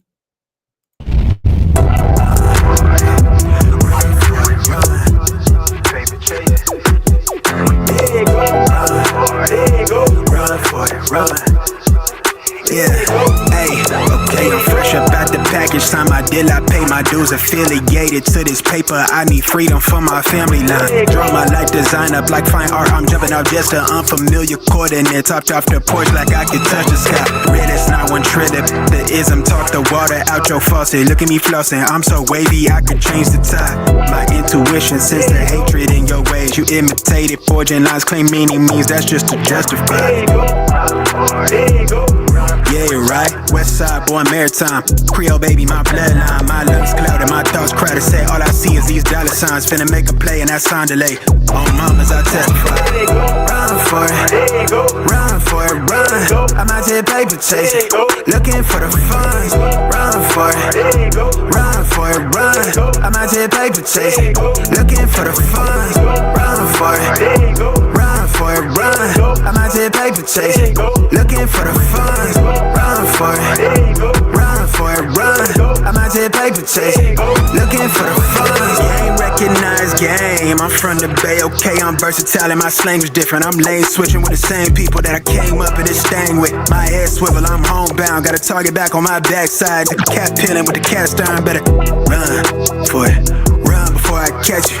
Niggas out ball it, block it. Trying to stop my blessing. Gamble with your life. Don't bet it, don't bet it. They can't stop my blessing. You do best not to test it. Yeah, you right. Real all in my blood supply. To get ball up top, finna make a play. I cast a lob like I'm Jalen, baby. No co-signing, no co-pilot. They pen pals, my flow designer. My brain signal out of range with it. My palm mission, it's a dollar sign. I said twice and I meant the right. My brain signal out of range with it. My palm mission, it's a dollar sign. You know, co-signing, no co-pilot. They pip-tiles, my flow designer. My brain signal out of range with it. My palm mission, it's a dollar sign. Run for it, run for it, run. I'm out here paper chasing, looking for the funds. Run for it, run for it, run. I'm out here paper chasing, looking for the funds. Run for it, run for it, run. I'm out here paper chasing, looking for the funds. Run for it, run for it, run. I'm out here paper chasing, looking for the funds.